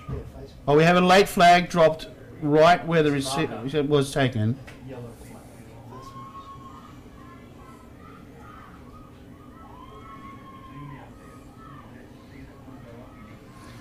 There's the pick. And there's the flag. And there was a late flag coming. Personal foul, face mask, number 82, offense. 15-yard penalty, return of a stance, first down. So You can see that the receiver, the intended receiver, actually reached up and pretty much grabbed the face mask of the intercepted, the player that took the intercept. So that's a 15-yarder. Tacked on again to the end of the run, which was the point of the interception, obviously. First down, Cougars. Cougars in possession now, 1st and 10. I formation. 2 to the right. First play, give to the tailback up to the left-hand side of the offense. Short gain of about 2 yards. Bring up second down, Cougars.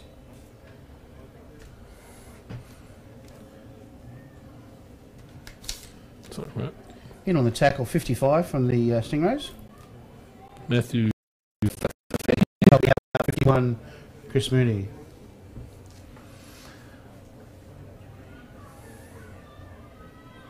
So the Cougars line up in I.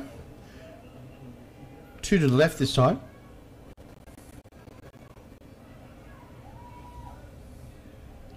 Cougars drop back, looking to pass. Oh, a little shuffle pass coming across. Looks like he ran into the back of one of the Stingrays 64, who completed the tackle in the backfield. Loss of yards.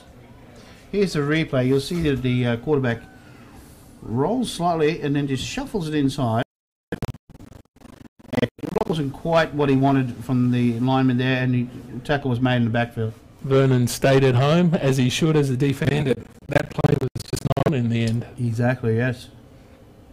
That'll bring up a third down for the Cougars in about 12. Motion. Set to the left. Now he's looking right down the middle. Oh, oops. Tackled at the line of scrimmage as a flag's thrown and a helmet has popped off. There's no doubt that there was going to be a flag on that play. Yes, it looked like right from the beginning that was going to be a flag. We don't know what the contact was. We'll see it on the replay here. It looks like he tucks it underneath, and someone reaches out and just instinctively grabs him. I think, yeah, more or less. But it looked like it could have been face mask. But anyway, we'll see what the referee says.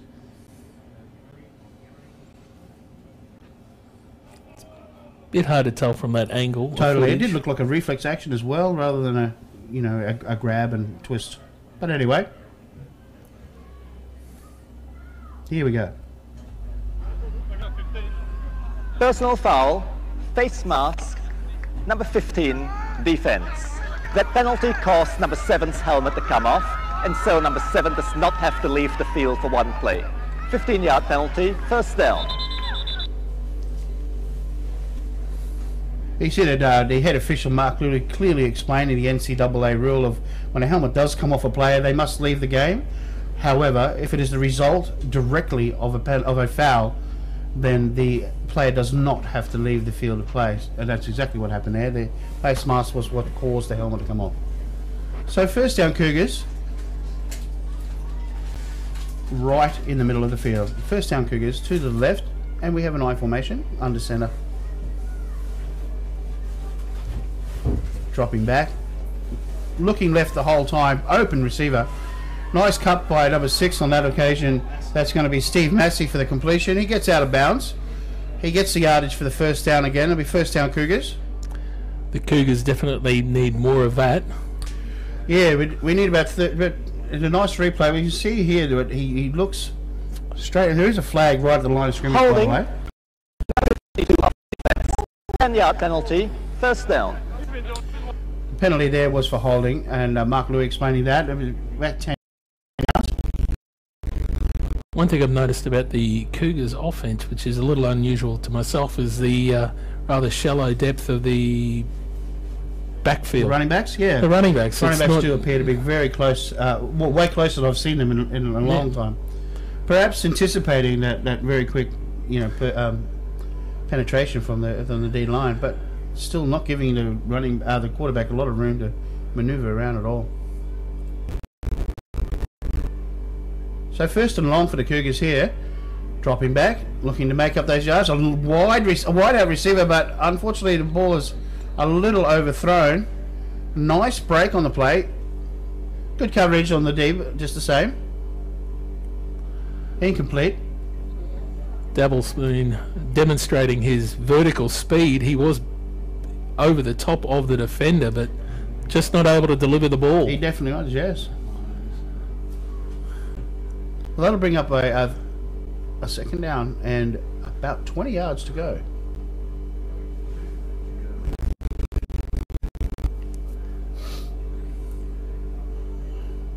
Cougars looking to score in this opening drive of this half. Try and peg back a few points here. Again, looking for the same receiver on an out this time. I think it's complete, but it looks still short of the original line of scrimmage.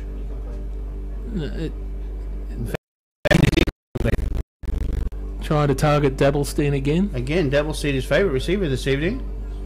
But yeah, bring up third and quite long, obviously. The Cougars will be feeling the pressure of wanting to get something out of this drive and not letting this game get too far away, because the time is ticking. Yeah, that's right. It's always moving, and they feel a bit forced. It's just to the left here this time, moving an I formation. Quarterback drops. Nice blocking this time. Looking left. Pass is just a little overthrown. Looking for number 6 there. That's Steve Massey, the intended receiver. Brings up fourth down. Seems like there may have been a bit of a miscommunication of what route the quarterback wanted. It did look like exactly where he wanted to try, but the receiver wasn't there. So yeah, it did look like a miscommunication on that occasion. It's going to bring a fourth down for the Cougars here.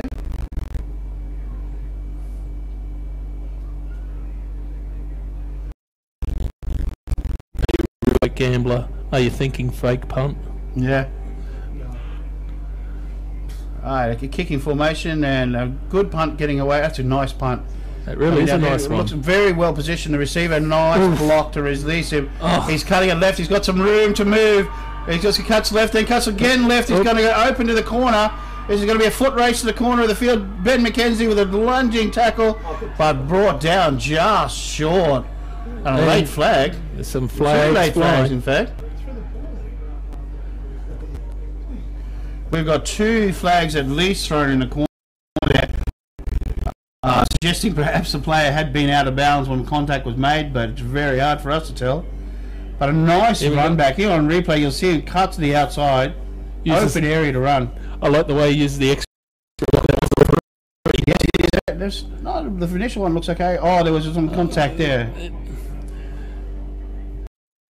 we'll see what the referees give up on this one.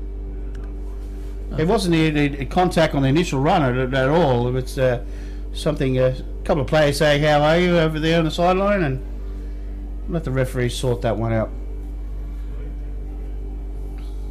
Initially, it was going to be a Stingray ball, clearly. After the play was sportsmanlike conduct, number 87, Stingrays. 15-yard penalty from the end of the run. First down. We haven't done sportsmanlike on number 87 from the Stingrays for whatever happened over there on the sideline. It's going to be Reese. And we're going to bring it back 15 yards. Still a Stingray ball. I think that was that Reese actually returning the ball then, or was that Riles? I couldn't quite remember who then. No, I think it was the second player on the sideline. I'm not sure what we didn't see it, or wasn't clear on the replay what he actually did. I did see a ball getting thrown. Yeah, hitting perhaps it was for that. Perhaps that's exactly what it was. Well, when they re-show the highlights, maybe we'll pick it up then. It's just been clarified that after the play was dead, he indeed did throw the ball at the player. So there you go. First and 10 for Stingrays. Give to the tailback, blocking to the right side. Actually, he's tucked it under wing and nice pass. Nice fake, nice pass, great pass on the outside. It could be a first down.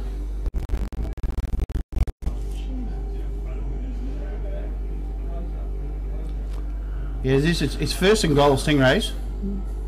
That was the completion to Brock Dunstan, number 80, the tight end.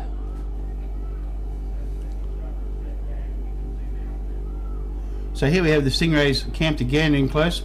They give us to the back, and the Cougars stopped that at the line of scrimmage, possibly for a yard loss. The run was by number 8. There's Craig Watson on the stop. Yeah. Yes, guys are walking down. He's recovered well from that early injury. Yes, he's been making some plays for the defense. defense. He's made two key stops, as a matter of fact.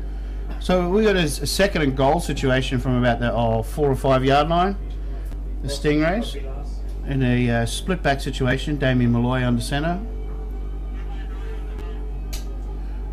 Looking to scamper left, read beautifully by the D, but missing the tackle. Going to the corner, and David Malloy is cut down about this line of scrimmage, about 5 yards out. Damien pops very quickly to his feet. Here we go. Watch this replay here. You'll see the Cougars have beautiful containment here, but unfortunately didn't make the tackle. Damien scampers the outside, and then is chopped by the 42, taking the legs out from under him as he's running. Obviously perfectly legal. But we have a time race, and then got it back to about the 3 or 4 yard line. Timeout, Stingrays. Timeout, Stingrays. First timeout of the half. Malloy did hit the ground rather heavily then. He did seem to hit it pretty hard, but he popped straight up. He did pop up very quickly, possibly to get back to the huddle as quickly as he can, take a few deep breaths, and not show that he was hurt in any way, shape, or form. The Stingrays will have a little bit of a chat here, camped in this very dangerous area for the Cougars. If they score here, it's going to make it extremely quite a hill for the Cougars to climb. Well, if they get in now, then they've really only got a quarter and just under 6 minutes. Yep. It's going to be tough to make up 4 touchdowns. Very, very tough.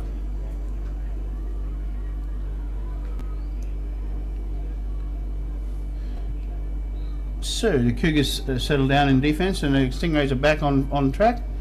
2 receivers to the right hand side this time. And David Moyes sits back, looking right all the time, and nice little. And that is it. And that's going to be to the tight end, I think, from memory. But there is a flag dropped at the line of scrimmage. It's Riles on the catch. It's 32 is the receiver. The play itself looks okay, but there is there is a flag dropped in the area that the receiver was leaving from. So here's the referee. Interference, number 82, offense. 15-yard penalty for previous stop. The touchdown, the snake. Third down. Yeah, basically the audio is a little bit broken up there, but it's basically pass interference. Obviously pushed off, I would say, and made the route inside, and so that's going to come back. And we'll spot the ball around the 20-yard line. Still 3rd and goal.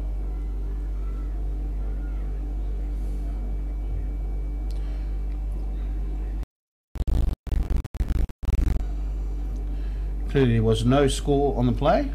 And the score remains at 20-0 to the Gold Coast Stingrays to Cougars, and against the Cougars. The Stingrays are 3rd and goal on the 20.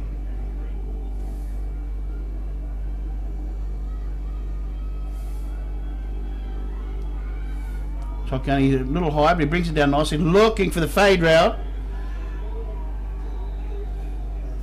Unfortunately, batted away simultaneously by both players there. 86 was the intended receiver for the Stingrays.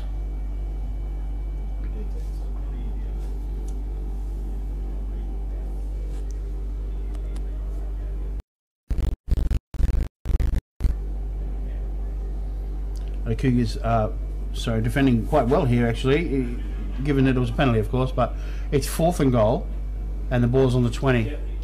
And the Stingrays appear to be going to attempt a field goal at this stage.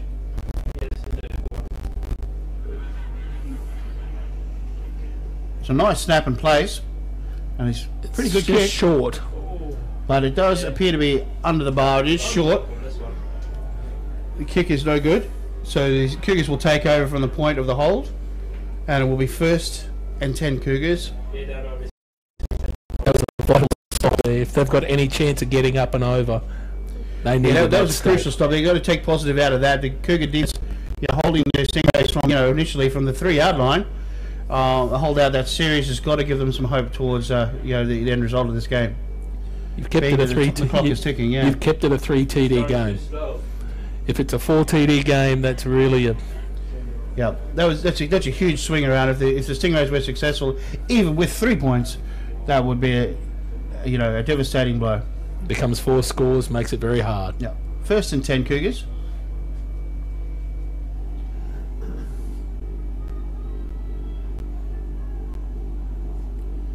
Drop back, looking a little bit of a pump fake, going long. He is open, but good D. Good D. A defensive back placed himself in the right spot. There is a flag dropped to the line of scrimmage, by the way. We do have a flag on the play. Purvis was the intended receiver. They want to get the ball in the hands of their money man, but they're just not quite able to get it done frequently enough. There's no flag on the play. The blocking action was legal. Okay, the question was on some form of the blocking inside there, but he's determined it was legal, no problem. So it's going to be an incomplete pass, and it'll be 2nd and 10 of the Western Cougars. And the Cougars have 2 wides to the right-hand side with an I formation. Good snap. A nice run in the middle there, breaking a couple of tackles there. We've got about a 7-yard run. We'll have a look at the blocking on this one if we can get a replay.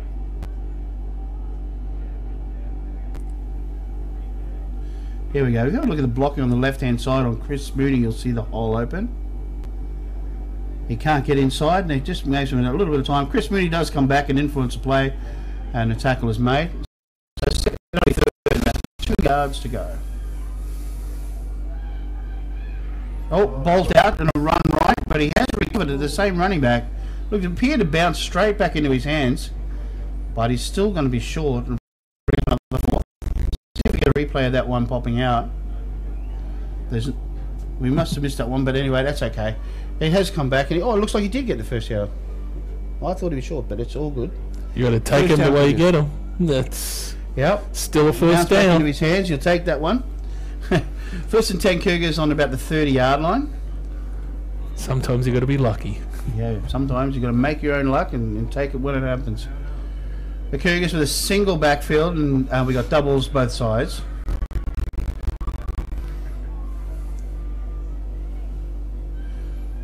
Little quick pass to the right hand side, looking for a receiver screen. Looked like a good block on the wide out. Dappelstein there. Dappelstein couldn't make it block on the screen.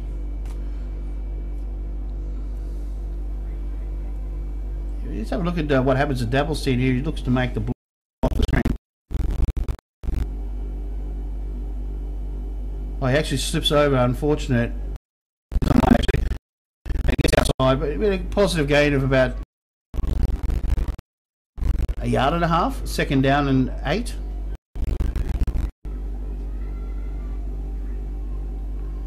Two to the right this time, and a little bit of a reverse handoff, but brought down to the line of scrimmage, or the original line of scrimmage, a loss of about a yard and a half.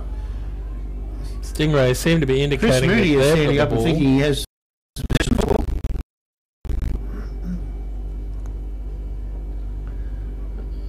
I don't think the referees are agreeing. The Cougars still in possession of the football. I think the Stingrays thought they had the ball there, Jeff, but they seem to want to convince people that they did. But yeah.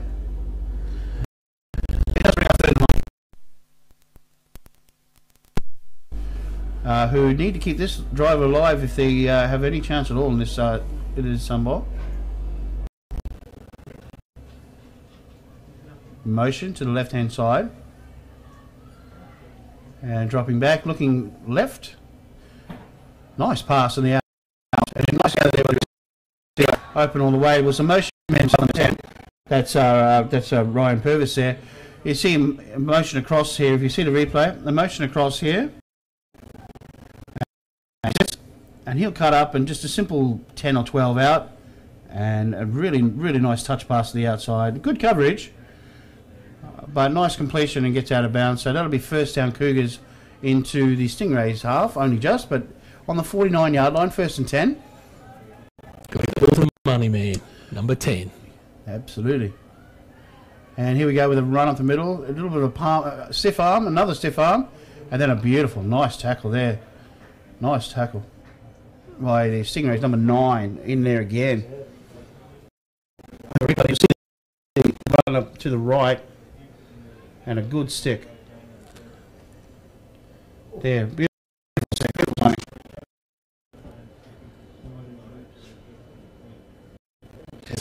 Frankie shaking up on the play, in fact, someone there.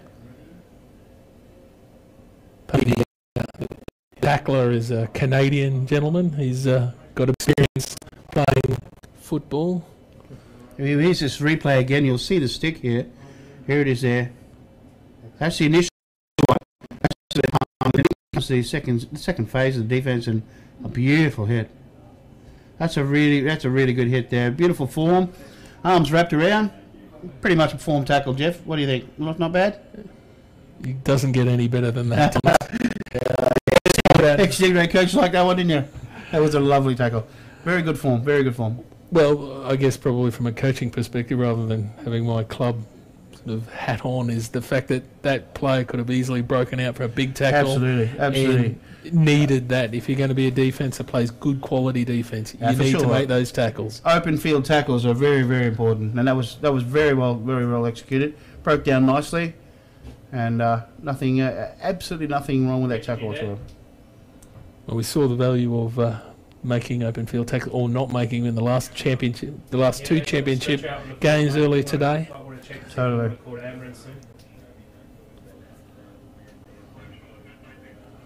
An injured Cougar on the play.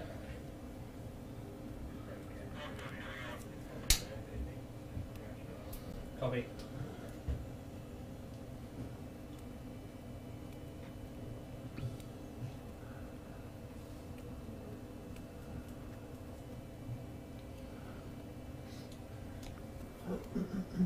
Well, we've got a little bit of time. I have a player injured at the moment. We'd just like to thank our sponsors, if we can. The major sponsor today is Impact Sports, who specialise in American sporting equipment. Our other major sponsors are GraphX, we have Print Signs and Flags, and Motor and Marine, who, of course, for anything on wheels or on the water. Thank you very, very much for our sponsors. Referee recruits as well. While we're administering to this player, also I'd like to just remind everyone about the referees that are always looking for new referees. Copy. I'm on the phone now to Triple Cell. If you want to become a referee, please contact the GQ or the Referees Association.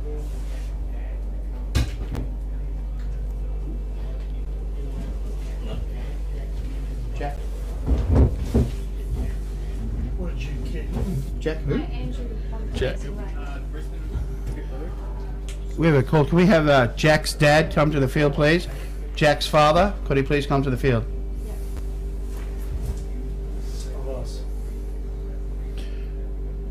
Yeah, just if you wanted to become a Gridiron official, there's no experience required. Full training is provided, and also you get paid for the games. Be out in the middle of action where If you can't play, you can be out in there, and it's the best view in the house, obviously. For any more information, please contact www.qgoa.org.au, and our email is info@agoa.asn.au.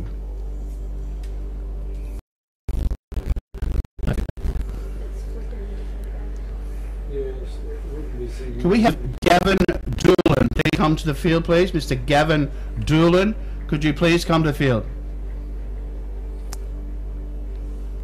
You never like to see a player leave the field like this. No, we never ever we'd like to see a player being carried from the field at any time. So we just hope, and all our best wishes are to the Cougars player and the organisation. Hopefully he is okay.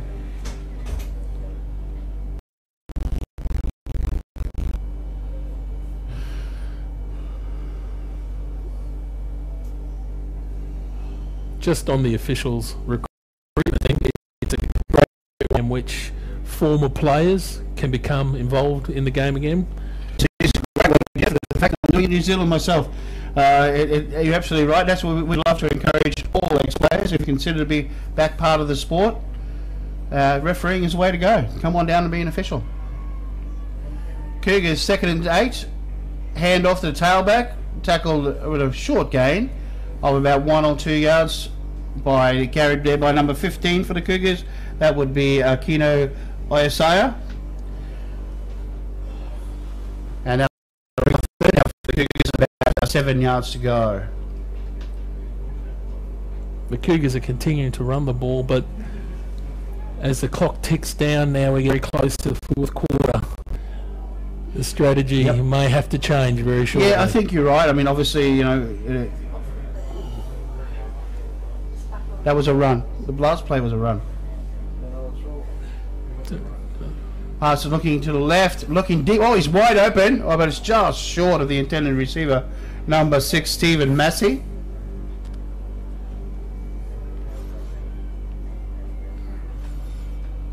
Looks like we're having a technical difficulty with our scoreboard, or our big screen on the field, which is a pity. Just a couple of problems with the scoreboard, but we'll get that on the way. The stream is still working nicely. There we go, we're back on that.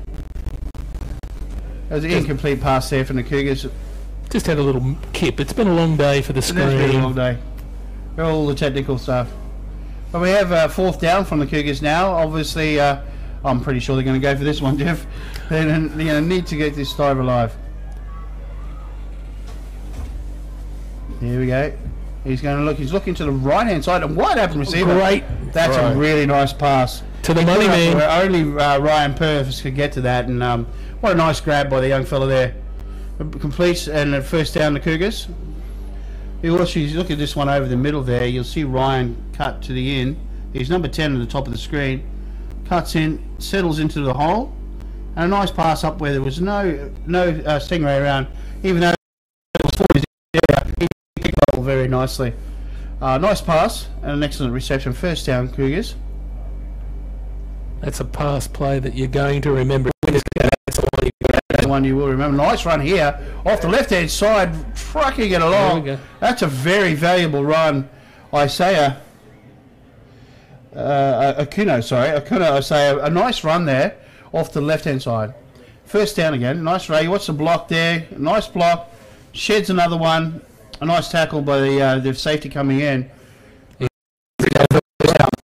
a downhill runner. He runs with authority. He does run with some authority from that out of the backfield. He's a little bit deeper, which is good. Here we go. He comes back, and this same player go off the right-hand side this time. Again, running with authority. It should be another 6 yards or so, actually. He's happy. He's jogging back to the huddle very quickly.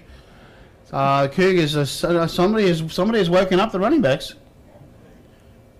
You see the replay here. You'll see him cut to the right, ball in the right hand. Nice finishing off the play too. We have 2nd down and only about 3 yards to go for the Cougars.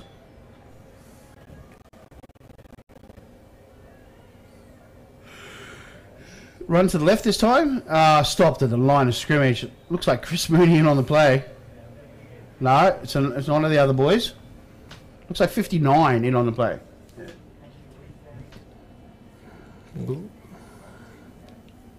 Too much penetration there. Been Ben Hartley. Ben Hartley. There you go. Nice play.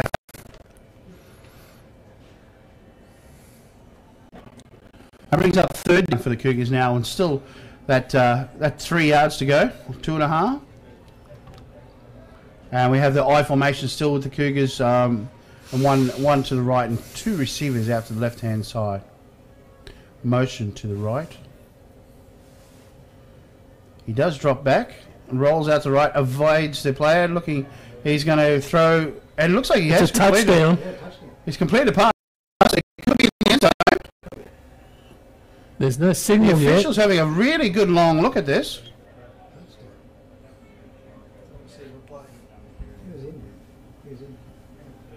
You see the replay here. It comes out to the right-hand side. There's the pass. It's definitely completion. It's Devilstein and Shiva. Anthony Devilstein on the thread.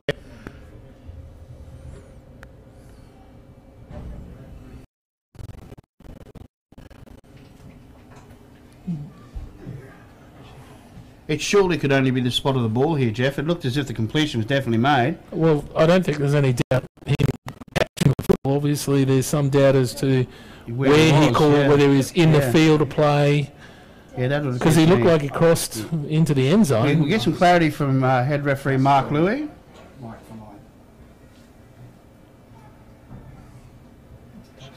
We had an inadvertent whistle on the field while the pass was in the air. By rule, it is an incomplete pass and we replay third down. Time has expired in the third period. We will have one untimed down in the third period. Well, it appears that there was an Okay, inadvertent if you whistle. heard the head referee's explanation there, it's what we call an inadvertent whistle, where one of the officials has blown the whistle thinking the play is completed or dead, if you like. And because of that, regardless of what happens, if it's inadvertent, they have to replay it down. And by rule, it will be ruled an incomplete pass.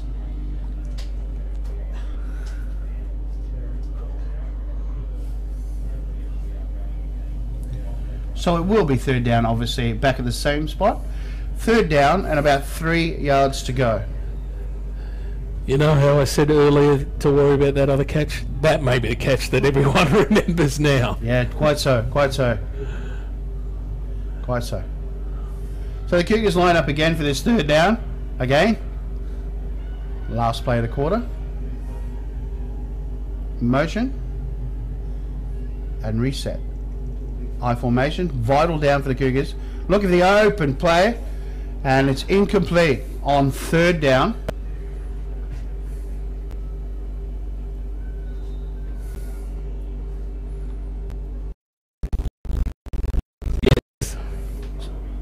So we're going to replay that one. You'll see the the receiver break out across the back of the defense, and looking for the corner out, and it's just a little overthrown.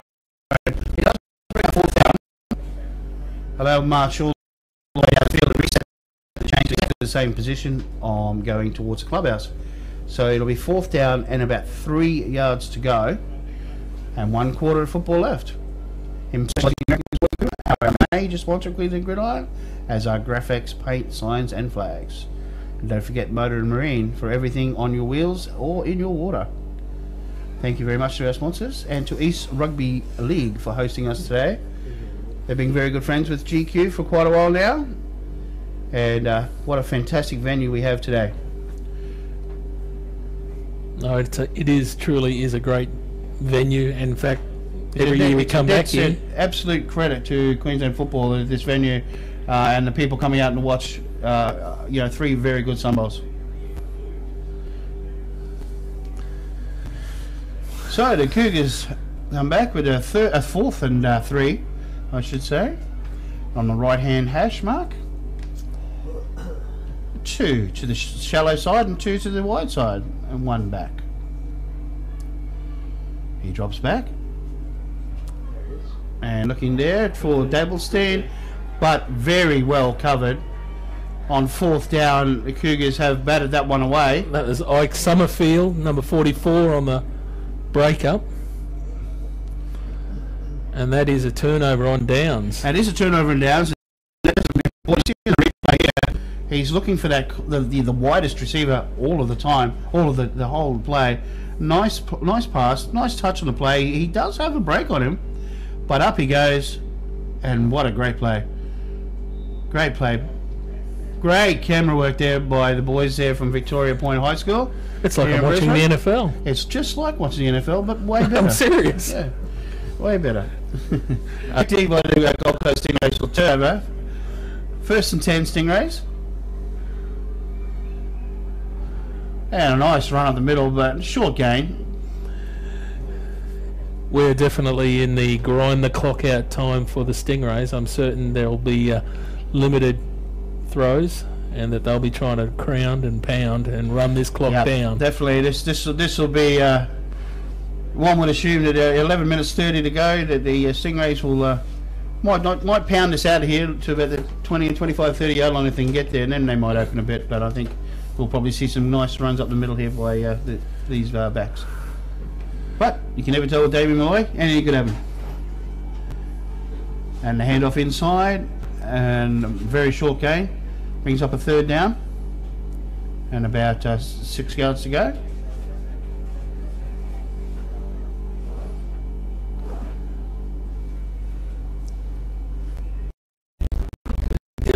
That's left in the game.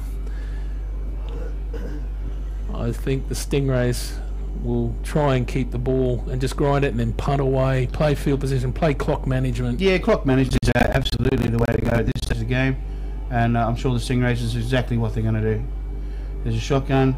Damien, open receiver, nice pass, but it is going to be a good tackle at the end there. It's going to be very, very close. Looks like a 1st down to me. That's a little bit of room to move, and now we might see a bit more of those runs from the Stingrays. You see that Damien looks left here. Wide open. Completed. Probably should have got the ground somewhere there, but he's fought for the extra yards to get the 1st down. So that's got to be 10 for Riles tonight. Yeah, he's had a very, very big bang. And Damien Lloyd, the same receiver. And that's the one's over the top of him, unfortunately. Incomplete. 2nd down. Fortunately for the Cougars, it does stop the clock every time there's an incompleted pass. It stops the clock and saves time for the Cougars. Yes, I don't quite get that one, but that's okay.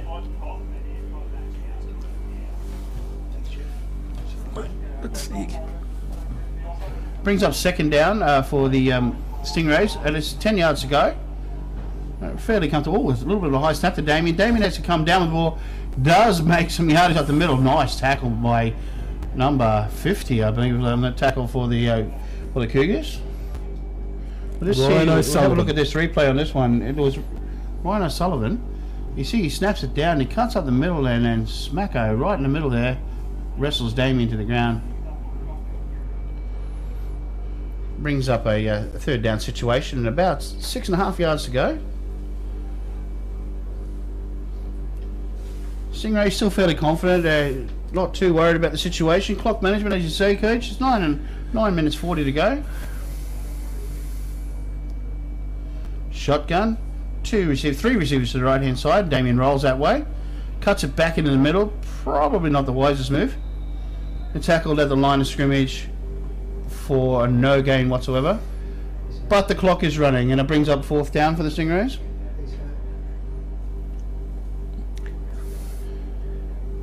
You can see what Damien was trying to do, get a bit of protection and move the pocket, as we say. But unfortunately, he got back towards 54, was shadowing him all the way there. Timeout for the Boston Cougars, signalled by referee Mark Lewis. I'm not certain they wanted to take that just then. I think they must have had possibly some personnel management issues. I think it probably is. It being it's 4th down, it'd have to be something like that, because they will probably need those up their sleeve if they do manage to, peg a 1 or 2 back on the Stingrays.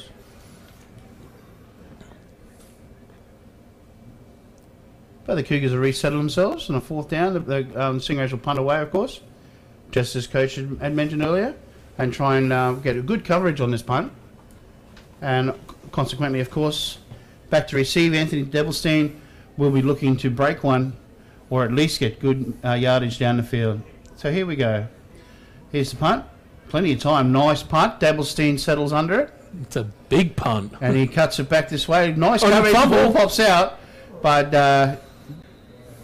Anthony pounces on it. So it'll be 1st and 10. The Cougars. Exactly what the Stingrays wanted. That play was a long punt and 0 return. Riku You can Hataya. see it just hits him. It's on his knee, I believe. Oh. He was almost there at the same time the ball hit the ground. The Stingrays cover man. Again, looking to try to get a big return, just not able to get out, making the job that much. It just seems harder. that they're just every which way they've turned today. They just haven't made the thing, which is unfortunate for them. But at this stage, they are in possession. 1st and 10. 2 receivers either side, looking to the right. Breaks out of the tackle. Breaks another tackle. And it is brought down with a gain of about 4 or 5 yards. The run. Irwin, that's I think the first time I've seen him really use his legs. First forward line, I think he's had on a genuine scramble or a genuine run. Adam Irwin. He did make some positive yards, of course. A good 7 yards, actually. 2nd and 3. I guess I'm a little surprised that he hasn't run a little bit more in this game. I'm surprised he hasn't broken a couple, or at least had a go at it. Yeah, he's been very quiet on that score. Looking downfield, player Anthony Dabblestein open right over the middle. He's down on by his knees, hitting the ground initially. They called the ball, so it's 1st down Cougars. Dabblestein demonstrating again his very quick feet. Very quick to find the bubble in behind the linebackers there. I mean, he was wide open, and it was a nice quick read and a good pass. 2 either way, either side of the quarterback, and a single back for protection.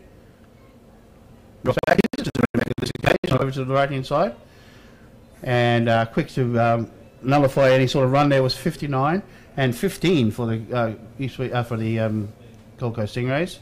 Short run of 2 yards. Jarrett Baxter with a nice little run, but nice little runs are not going to get this game turned around. No, that's right. Those sort of 3-yard runs are not going to do a heck of a lot for the Cougars at this point. We have a timeout by the referee.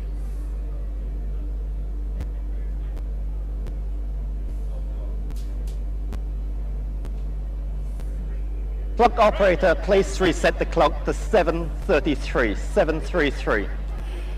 We're going to reset the clock at 7:33. Yeah, the problem is I don't know how to reset that. Do we know where? Pass. Andrew, how do I reset the clock? Then I have to type it in.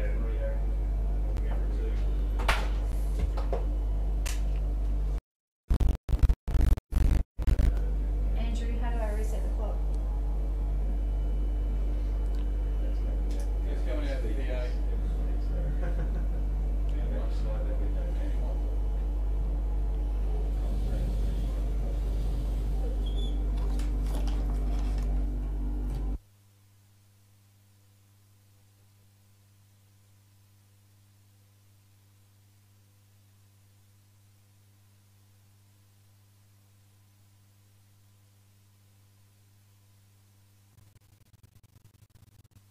Clock operator, please reset the clock to 7:33.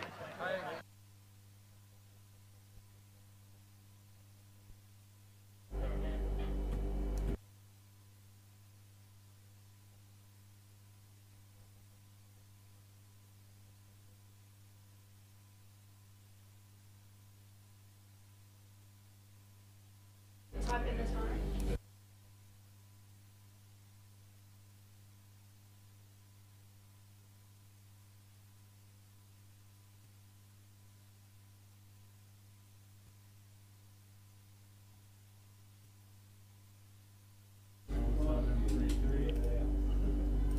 Okay, we're back online. The clock has been reset for the correct time. It's 7 minutes 33 remaining in the 4th quarter. So I see all Cougars 2nd and 8.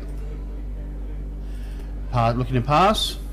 Open receiver. Nice cut. Just outside. Looking for Dabblestein again.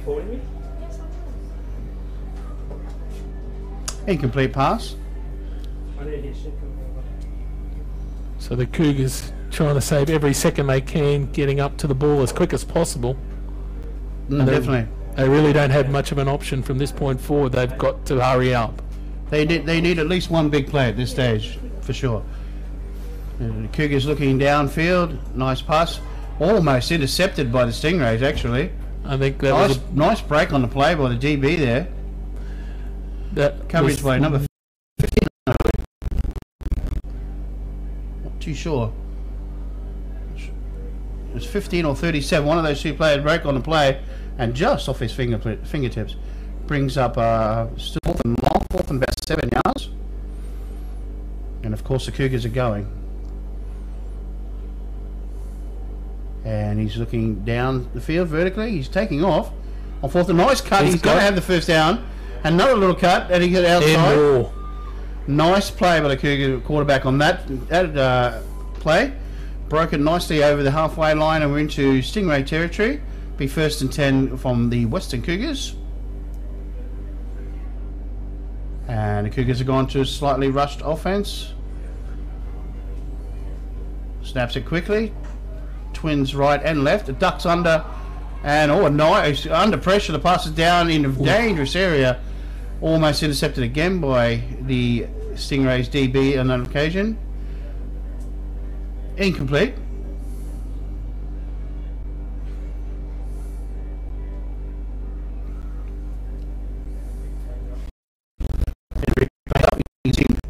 Launch it down there, looking for the open receiver. 2 DBs in the area. So that brings up 2nd and 10 Cougars. 2 receivers left, 2 receivers right. Single back.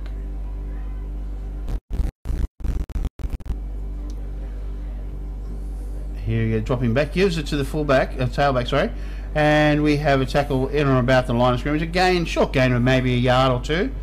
Going to bring up 3rd down. Trappier, I think, was on the stop there, number 15. Number 50, yep, for the Stingrays. Along with Ben Hartley. Another vital 3rd down coming up, Jeff, and that's going to be a 3rd and 9 again for the Cougars. Doing it tough here.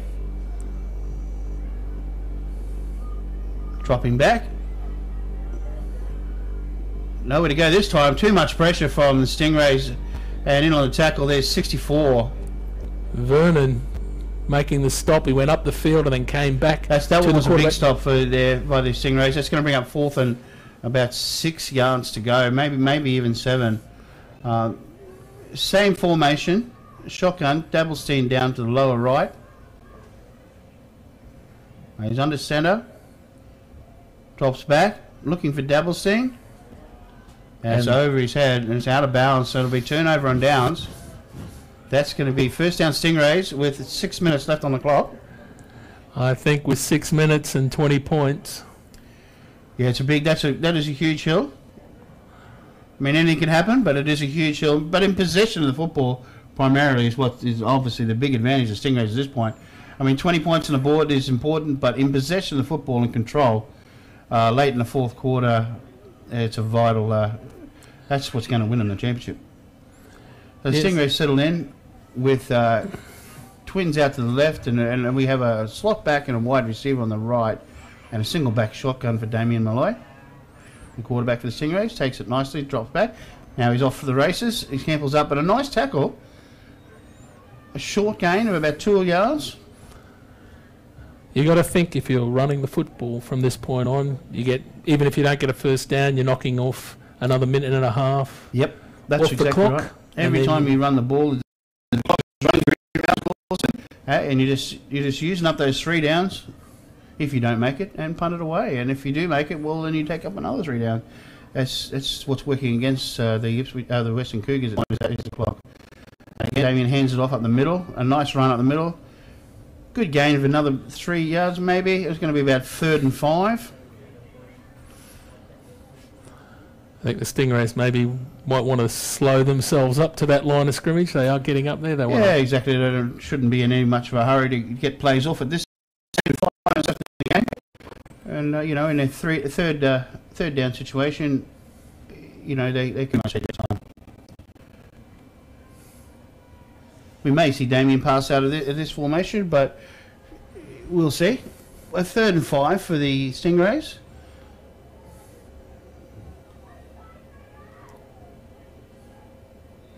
That looked like contact. Well, we don't know who moved first. We'll let the referee sort that one. Flags on the play. It's a flag convention out there.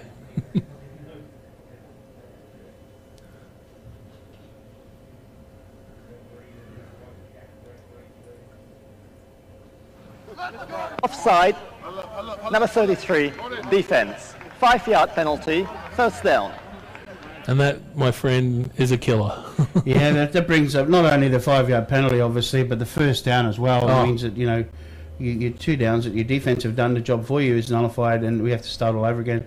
It's very hard for defence to, you know, to keep concentration and keep up, given that situation. 4.5 Stingrays will minutes. start again. Yeah, 4.5 again. It's taken nearly 2 minutes off and the first down. The Stingrays in control at the moment. The first down, nice give up the middle. Good run of about 5 yards. 2nd and 5. Unless the Cougars get a stop, they're not going to get the clock enough on the clock to get this bridged. That's it. I mean, they need something to happen in this series here. They need to, you know, a strip or a fumble or something, and get a huge play out of it, because the time is ticking away. The Stingrays really in control. Deep running back in this situation here.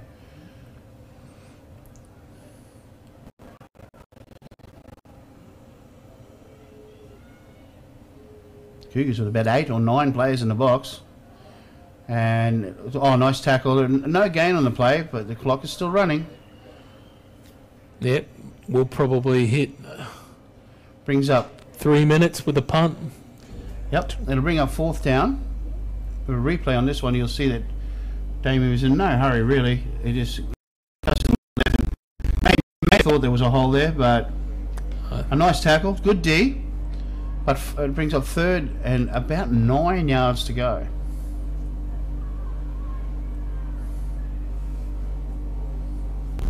Four receivers.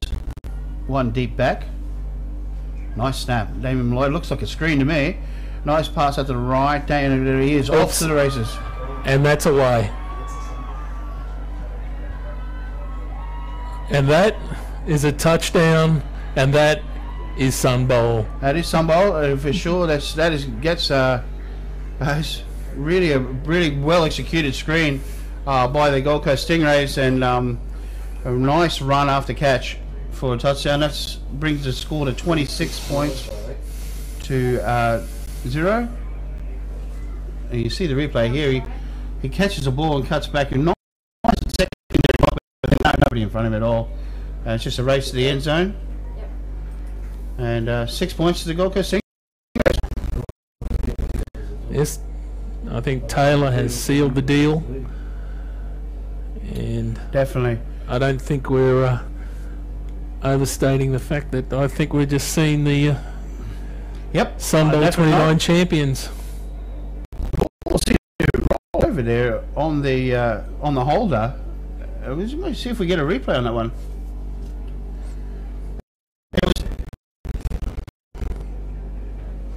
But have a look at what happens here, Jeff. I'm not too sure, but he looks to be lying down. The ball snapped and he reached over to hold it. And I think it was just not that good a kick. yeah, it was a strange snap, and it seems to be, that's really bizarre. I don't think I've seen that in a Gridiron Queensland game. I don't think that's out of a textbook anyway. That's definitely not a textbook. But the end result, Stingrays 26, Cougars yet to score. Don't think the Stingrays are too bothered about that being a failed attempt. No, I think At all. given the points and the time. 1 point doesn't make any difference here. What is Not now. important for the Western Cougars at this point is that there's only 2 minutes 47 left on the clock, and that's what's killing them. And the Stingrays have gone for an onside kick and have no trouble at all in recovering the football.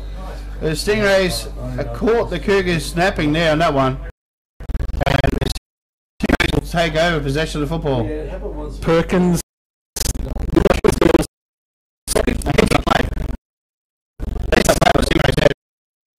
play anywhere near an old. So the Stingrays will take over with 2 minutes 45. At this point, I think it's done. Little Sunbowl trivia. Dennis Deshing. Yes. This is 16th Sunbowl appearance.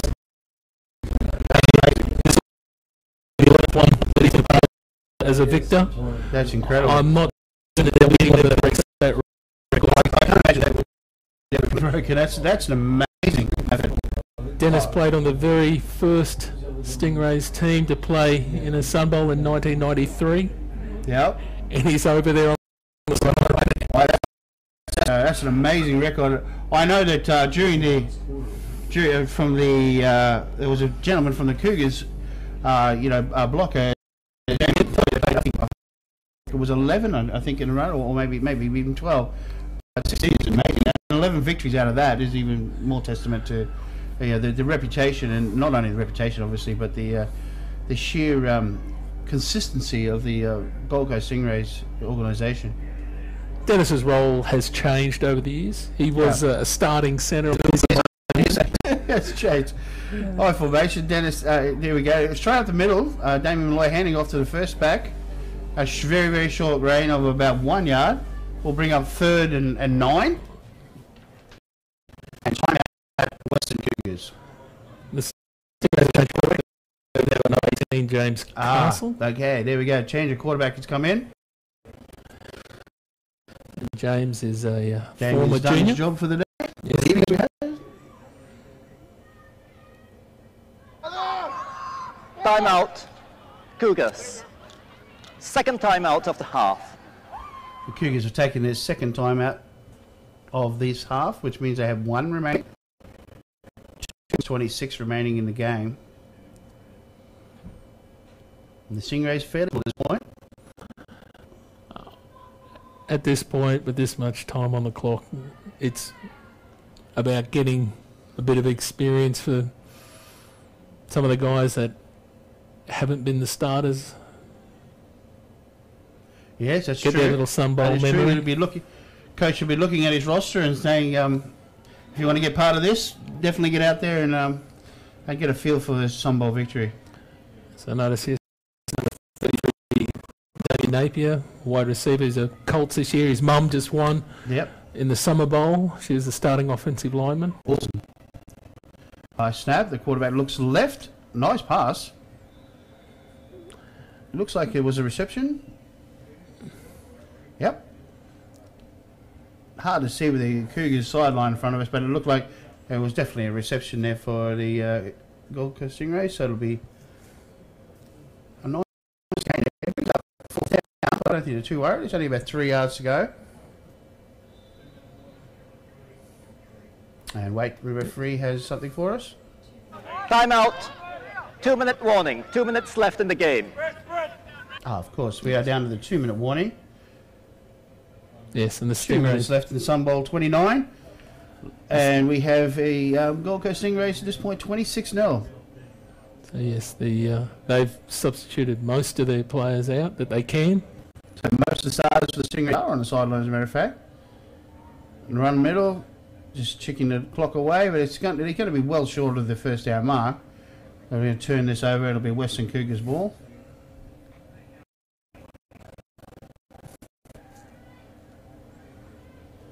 A little bit of push and shove going on the field. Stage.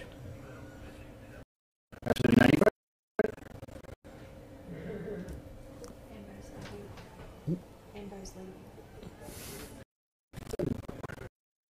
Again, Yeah, Andrew wanted you to mention it.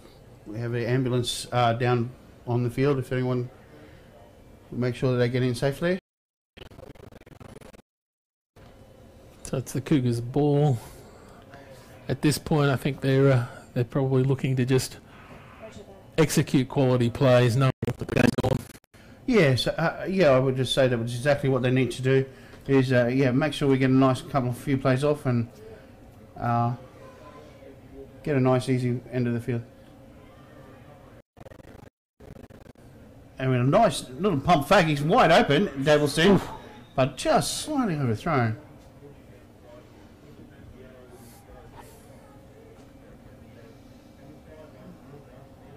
Davilstein showing again, he's got the wheels. They've just not been able to get the football in his hand when it's broken loose. Yep, absolutely. He's had a good game. He's had a good game, but unfortunately, not enough receptions and not enough yardage.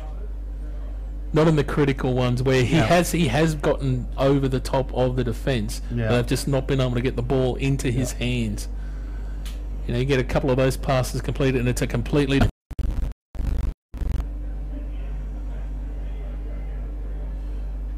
Here we go.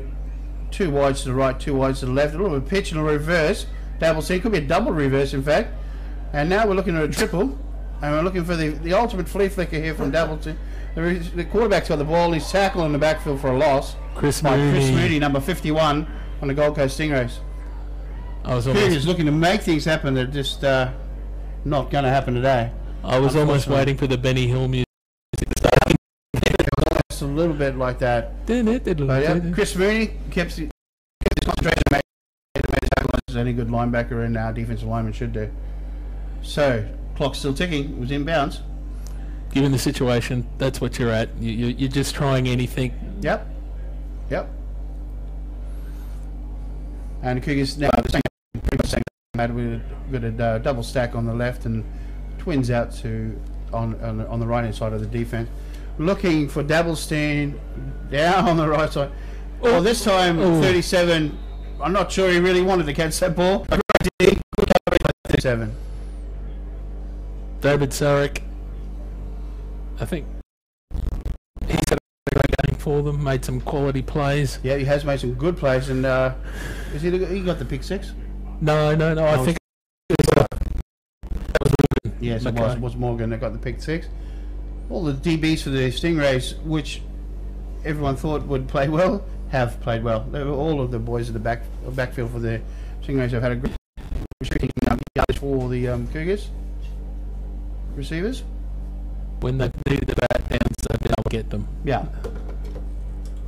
So the Cougars in like an eagle formation, we're spread out both ways. Under centre. Quick pass out to the left, one bouncer. Double send. And a completion there made. And we have a reception here for the Cougars. It looks on or about the number 85, Wade Muller. He's a veteran in the defence. We've got the replay on the screen. You'll see the one bouncer. It's a backward pass, perfectly legal. There's a first full pass of the play, and simultaneous with the first down. And we have whistles at the play. Block operator reset the 45 seconds. 2-5.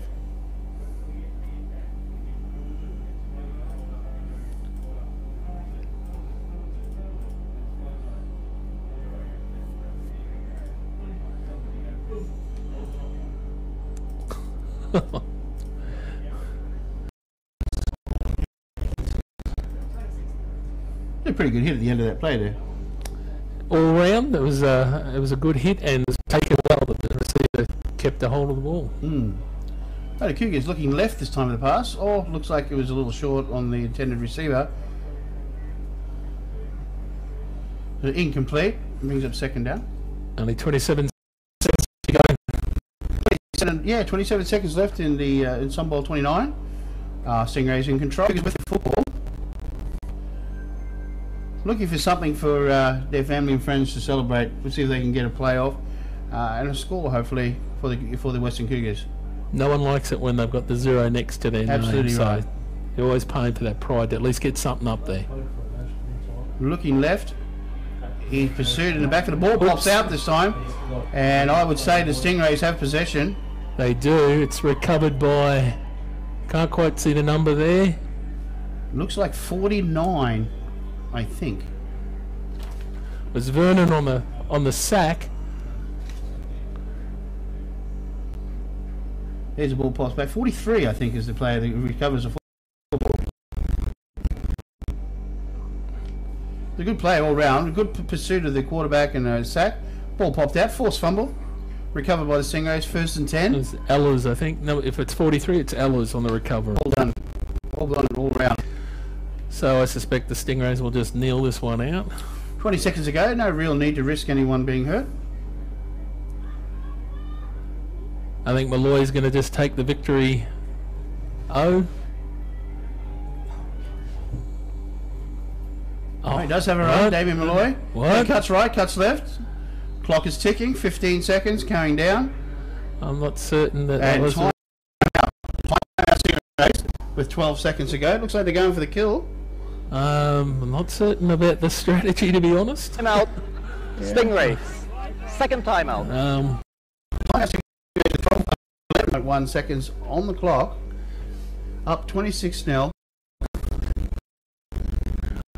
And there you go. I'm... More football for us. Yes. I guess that's what you can call it. More football to go. That's all good.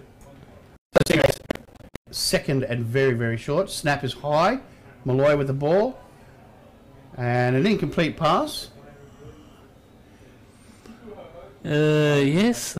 That was an incomplete Play, of course.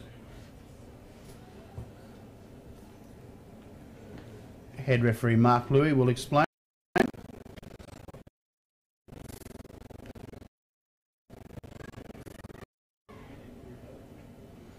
Here we go.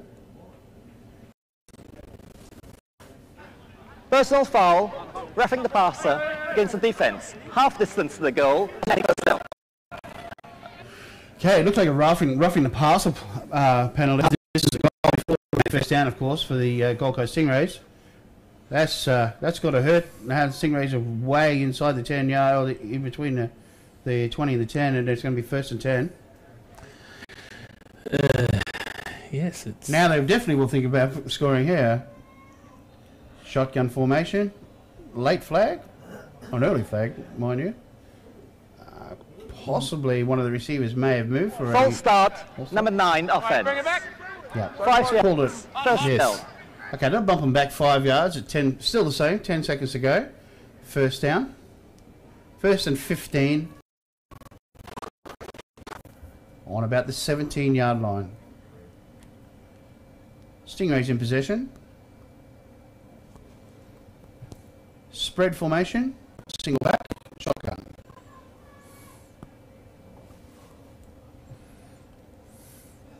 Snap is good to Damien Malloy. He sets, looks way wide on the post form, and it's picked off in the end zone. Number 1 brings it out and is tackled on or about the 10-yard line. And there's 1 And second. then we have a late involvement.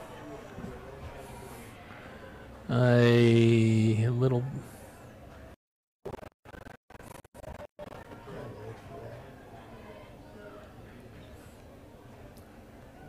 Stingrays all coming out.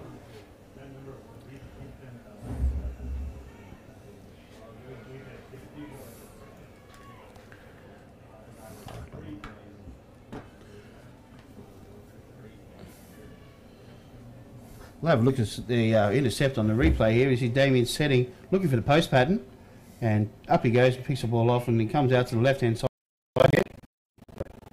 Tackle. Nothing much in it.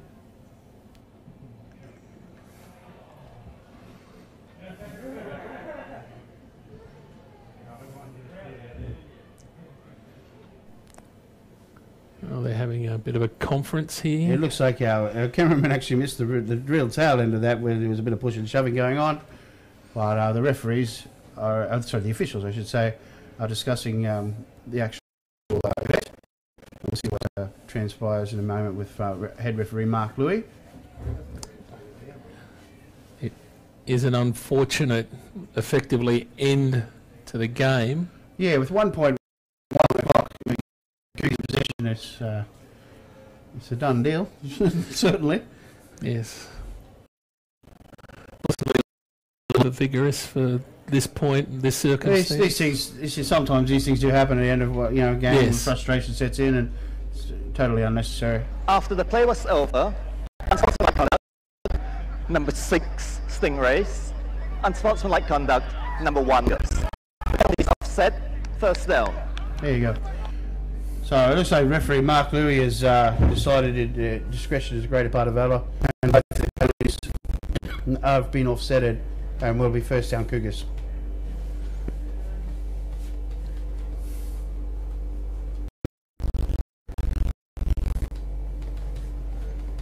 So this is Hail Mary Yeah, we're in territory. Hail Mary situation. Everyone's back. Or we could have the quadruple reverse here from the Cougars. Might come out of the closet again. Why stop Here we at go. quads? Here we go. First down Cougars. And is tackled and in the grasp, and that will end And the is game. that a safety? No, he's still in the field of play, I believe, but it definitely ends the game. No doubt about That's definitely. That is Sunbowl 29. that. Once again, the Gold Coast Stingrays. Big day for them today. The senior men's and the end result today, Gold Coast Stingrays 26. Yeah. Cougars We set it to.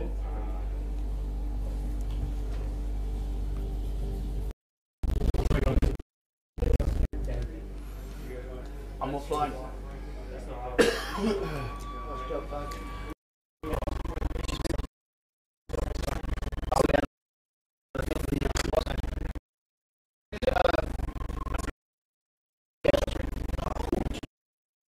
So yes, that's it.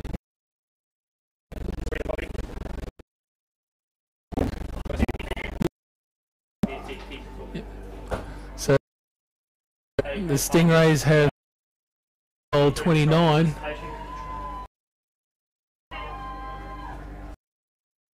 There, isn't it? They'll get these.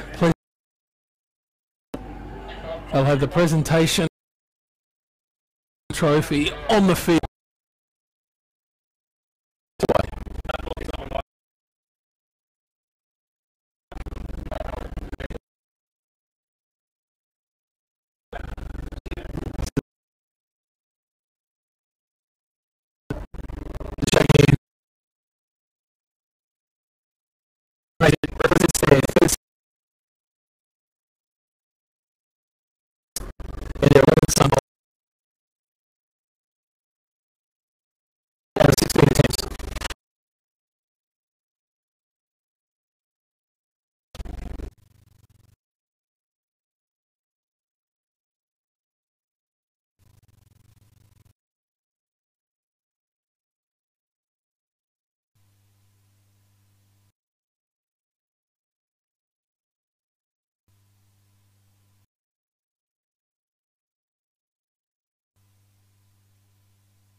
The Stingray.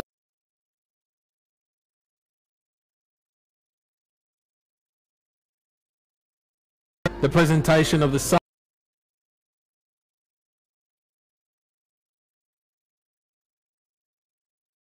It's a big day for the Stingrays. The Stingrays won.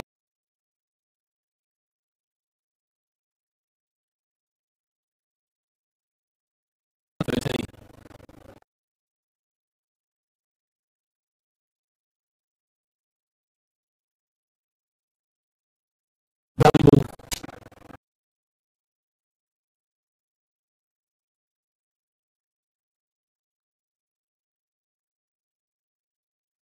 new champions for the two.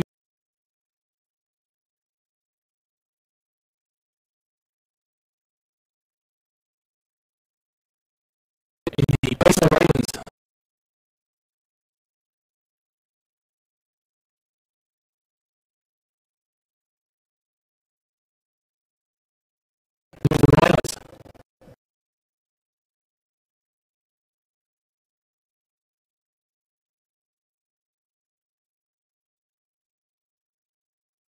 The Stingrays.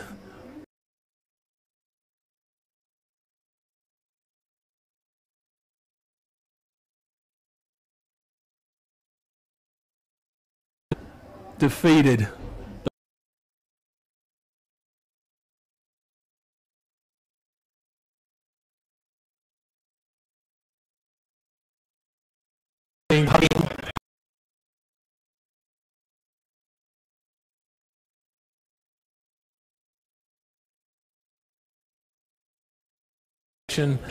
And the announcement.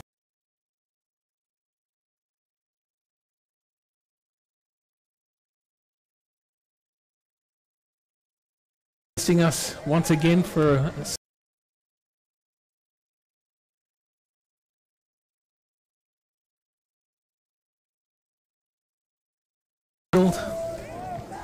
great.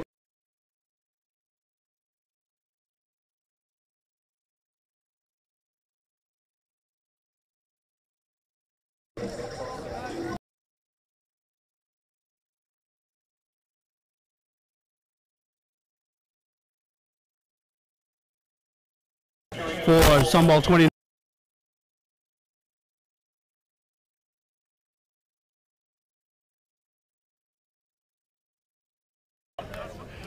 Coaches.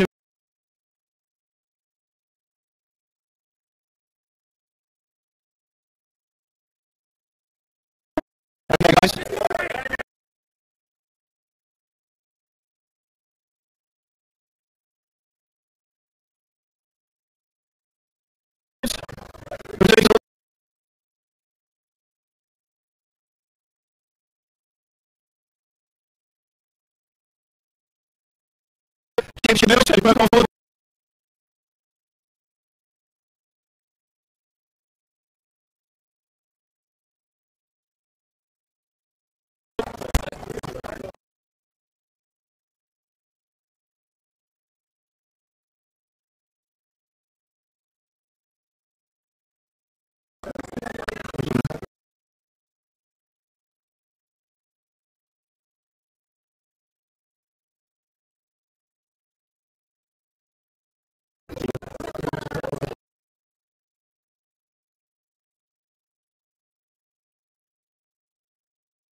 Stingrays get their medals, guys. We'll go.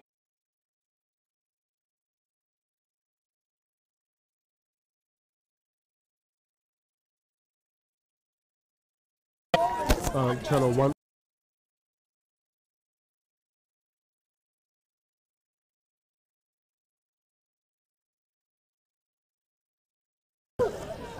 Just remember that the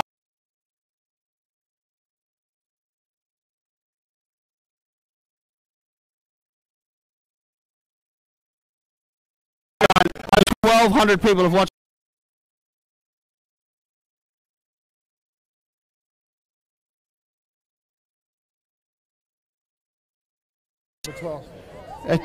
Fox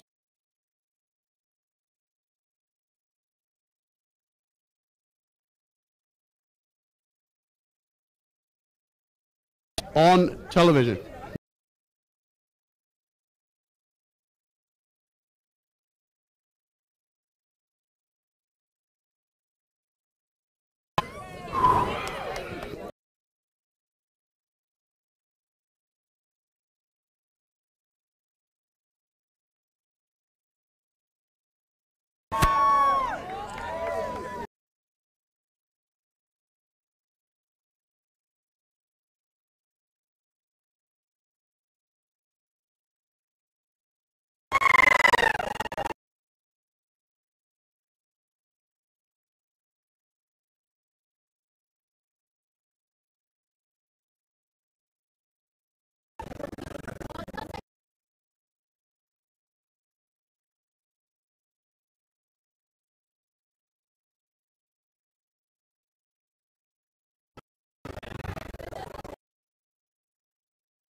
Okay, we've got the presentations.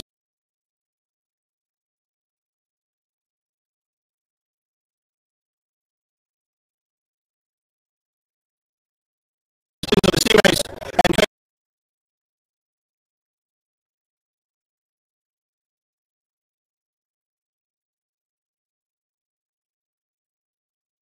and the captains of the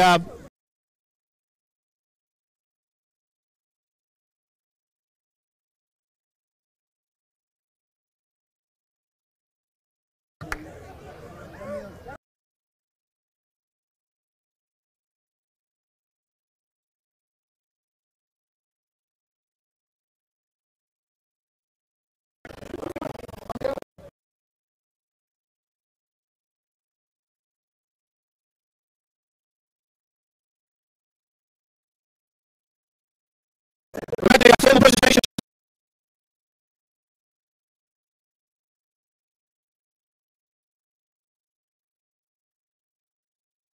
Well done, boys. Congratulations.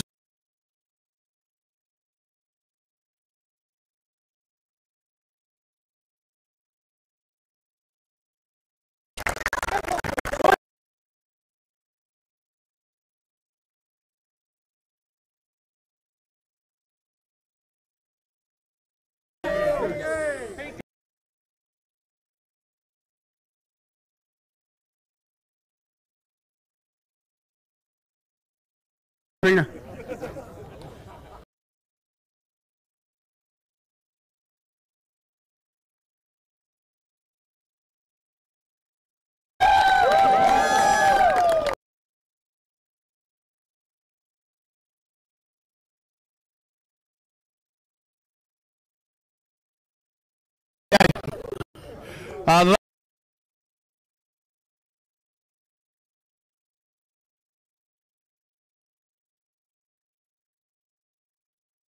Thank yous from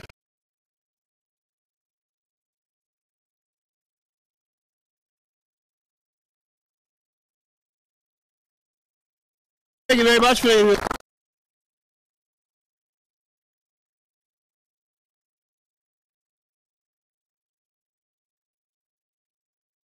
quickly, just very quickly thank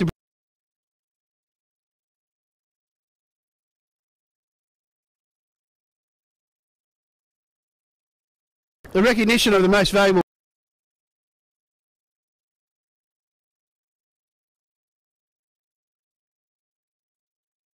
and Patricia for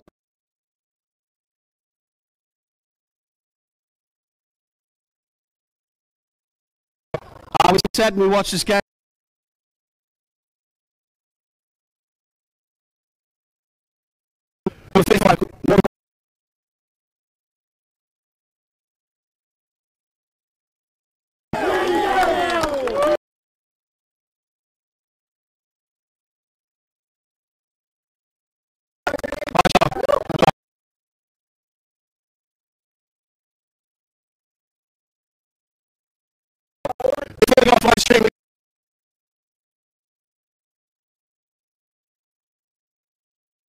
Job.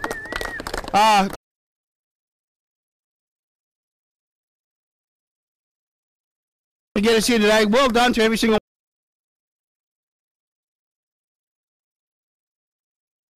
GQ, all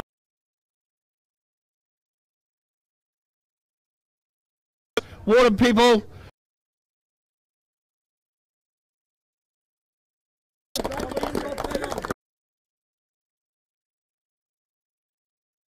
Damn no, these guys know this. Job. Thank you very much. We're just going to say congratulations to Stingrays. What a day for it now, and we'll. Yeah, that's awesome. 1,200 people. Lifted, you know, good on Queensland. Other states, keep working hard.